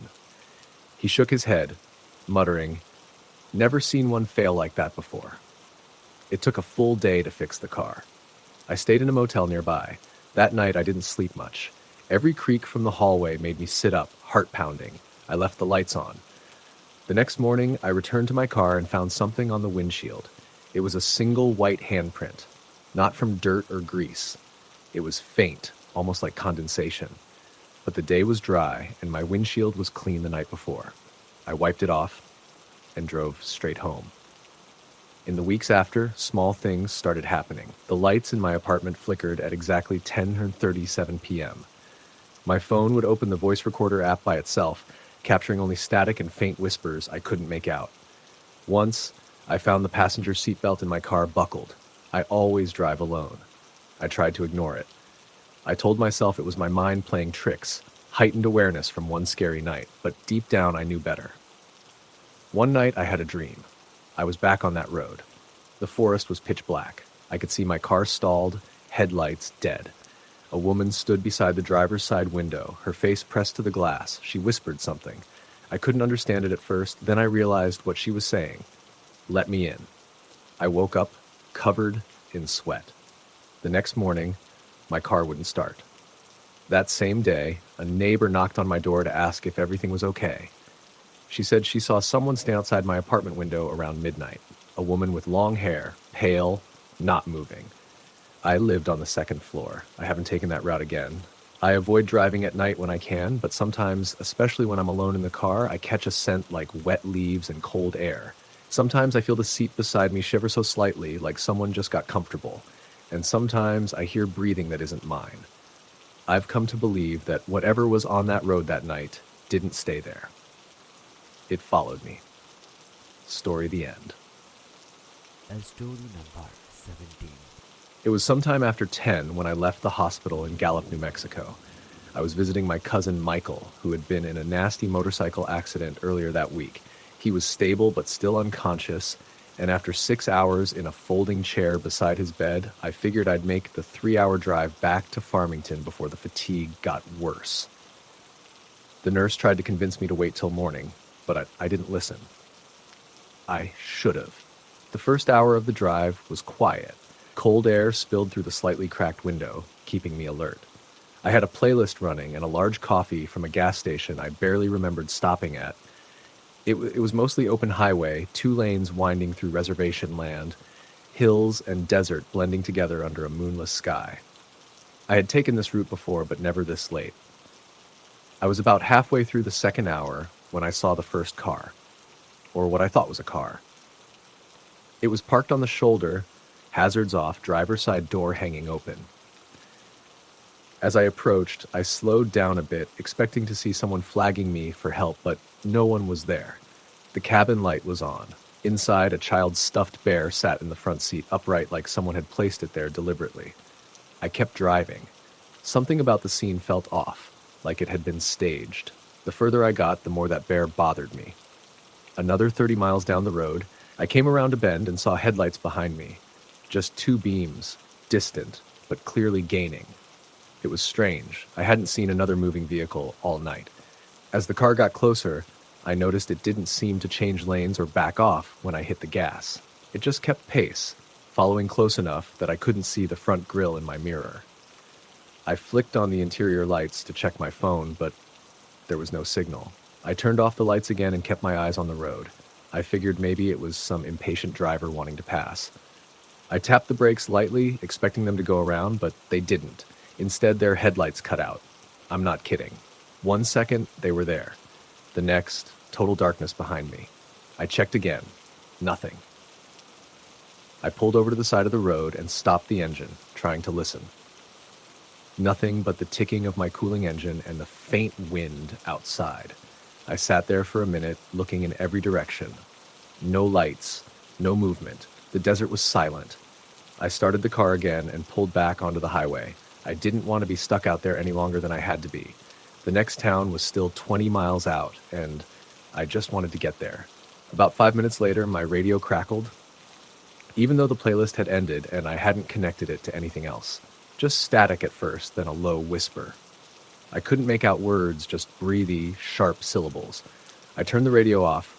The headlights came back, right behind me. This time I didn't look. I didn't brake. I just kept my eyes forward and drove. At some point, they disappeared again. But this time I felt something else, a pressure in the car. The kind of feeling you get when someone stands behind you in a quiet room. I glanced in the rearview mirror.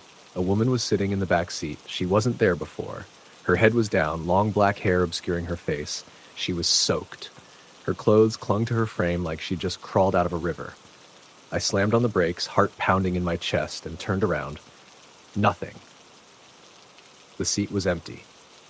The car behind me was gone. The road was pitch black. I left the car running and stepped out into the cold night. I scanned the darkness with a flashlight from the glove box, but there was no one. No sign of headlights, no other cars, not even tire marks behind me. Just my footprints in the dirt shoulder and the endless road stretching in both directions.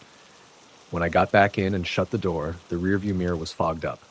In the center, drawn into the condensation with a fingertip, was a single word, stay. I wiped it clean and drove like hell. The next time anything happened, I was maybe 10 miles out from a small junction town called Aztec. The road dipped through a low patch of scrubland where the hills curved in slightly on both sides. Just as I started down the slope, my headlights caught something on the road ahead. It was a group of people, 6 or 7 of them, all standing still in the middle of the highway, shoulder to shoulder. I honked. No reaction. I slowed down, heart racing. At first, I thought they might have been protesters or maybe some kind of demonstration, though it seemed like the worst possible place for it. But as I got closer, I realized how wrong I was. Their faces weren't right. One had a hole where his nose should be, another's jaw was missing. One woman's face looked twisted like it had melted down one side, and none of them were moving. I veered around them, onto the opposite lane, tires kicking gravel as I passed. I didn't look back. When I reached Aztec, I didn't stop. I drove through the town and straight to my apartment. It wasn't until I got home and sat on the edge of my bed that I noticed something else. My clothes were damp. My back was soaked through, and the fabric stuck to my skin. I hadn't sweat. The seat hadn't been wet when I got in, but it was now.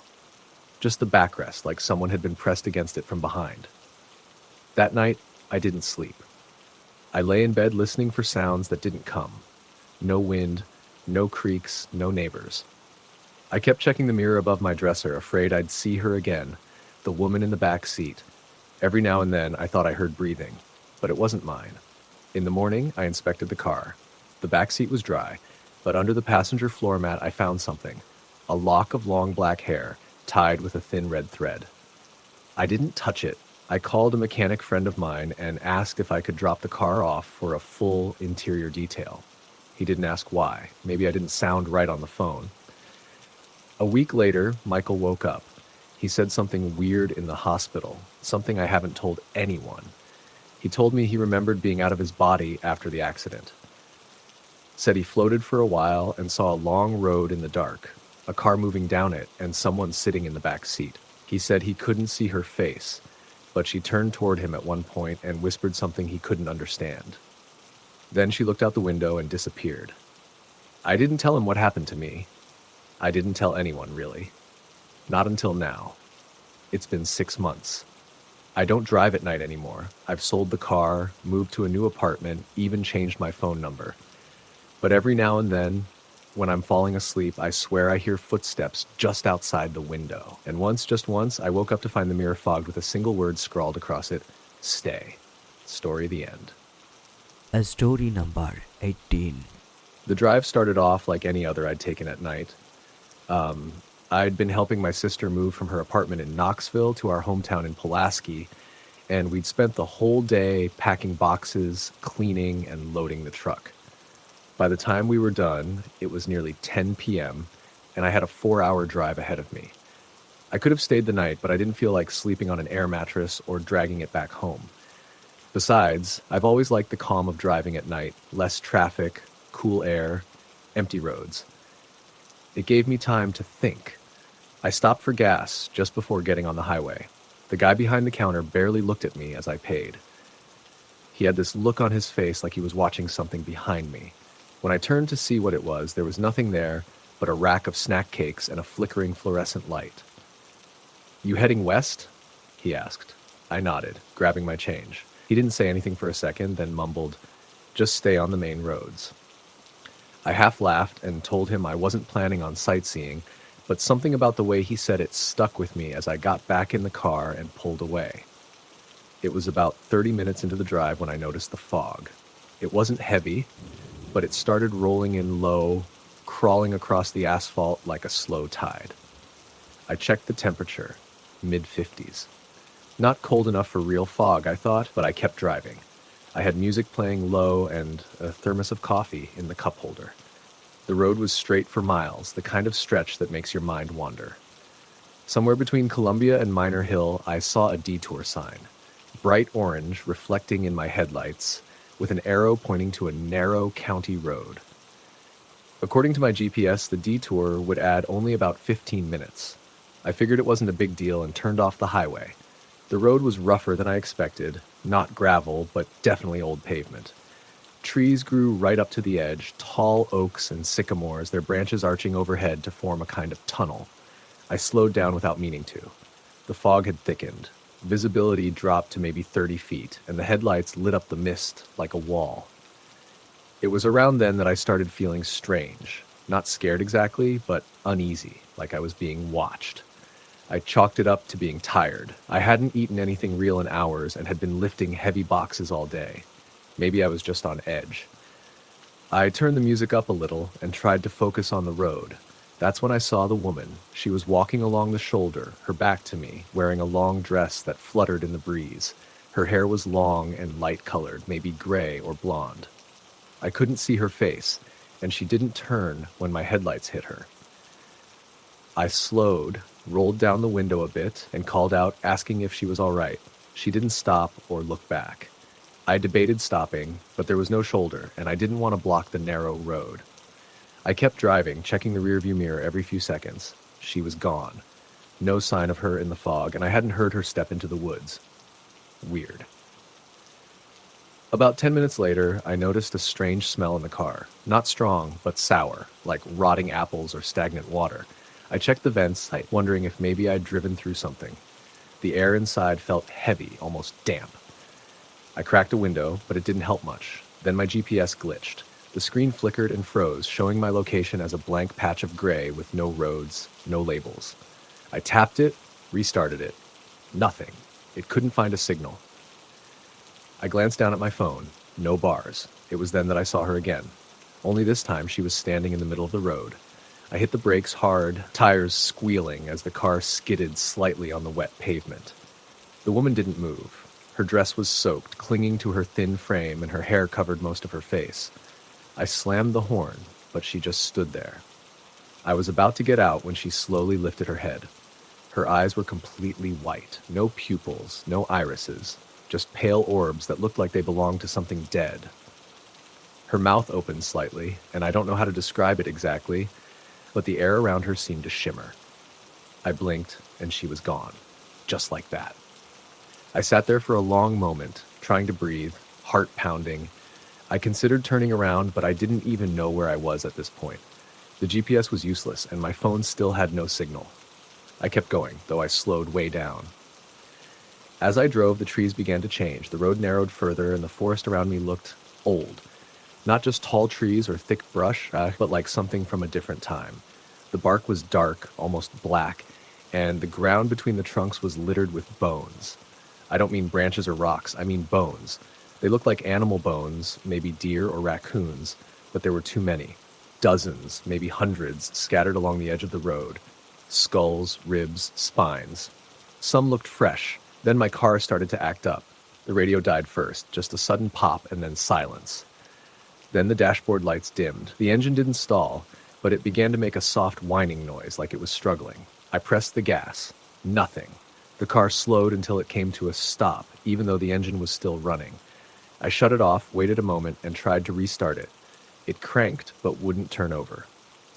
I sat there in the middle of some nameless road surrounded by dead woods and thick fog, with no working GPS, no phone, and a car that refused to move. Then I heard it, a knocking sound. Soft, deliberate. It was coming from the rear window. I didn't move at first, just sat there, listening. 3 slow knocks, then silence. I turned around. There was a handprint on the glass, a small, pale hand, smeared with something dark. I jumped out of the car and slammed the door behind me. The woods were completely silent. No insects, no wind, just that thick, unnatural stillness. I circled the car, shining my phone flashlight around, but saw nothing. I was about to get back in when I heard a voice, faint, distant, and female. "Help me." It came from the woods to my left. I stepped closer, straining to hear. It came again, a little louder. "Please." I should have gotten in the car and locked the doors. I should have driven until the wheels fell off. But something about the voice pulled me. I took a few steps into the trees, just enough to see past the first line of trunks. That's when I saw them. Figures. Dozens of them. All standing still, partially obscured by the fog. Men, women, children, all dressed in old-fashioned clothes. They didn't move, just stood there, staring. And in the middle of them was the woman from the road. She was closer now. Her face was clearer. It wasn't right. The skin was too tight, the features too sharp. Her mouth opened again, wider than it should have. "Join us," she whispered. I turned and ran back to the car. I didn't look back. I jumped into the driver's seat, jammed the key into the ignition, and turned it. This time, the engine started. The headlights flared on. The figures were gone. The road ahead looked different, wider, newer, like I'd somehow driven into a part of the road that hadn't been touched by whatever that was. I drove fast, tires kicking up gravel, not stopping until I saw a sign for Route 64. As soon as I got back on the main road, the fog vanished.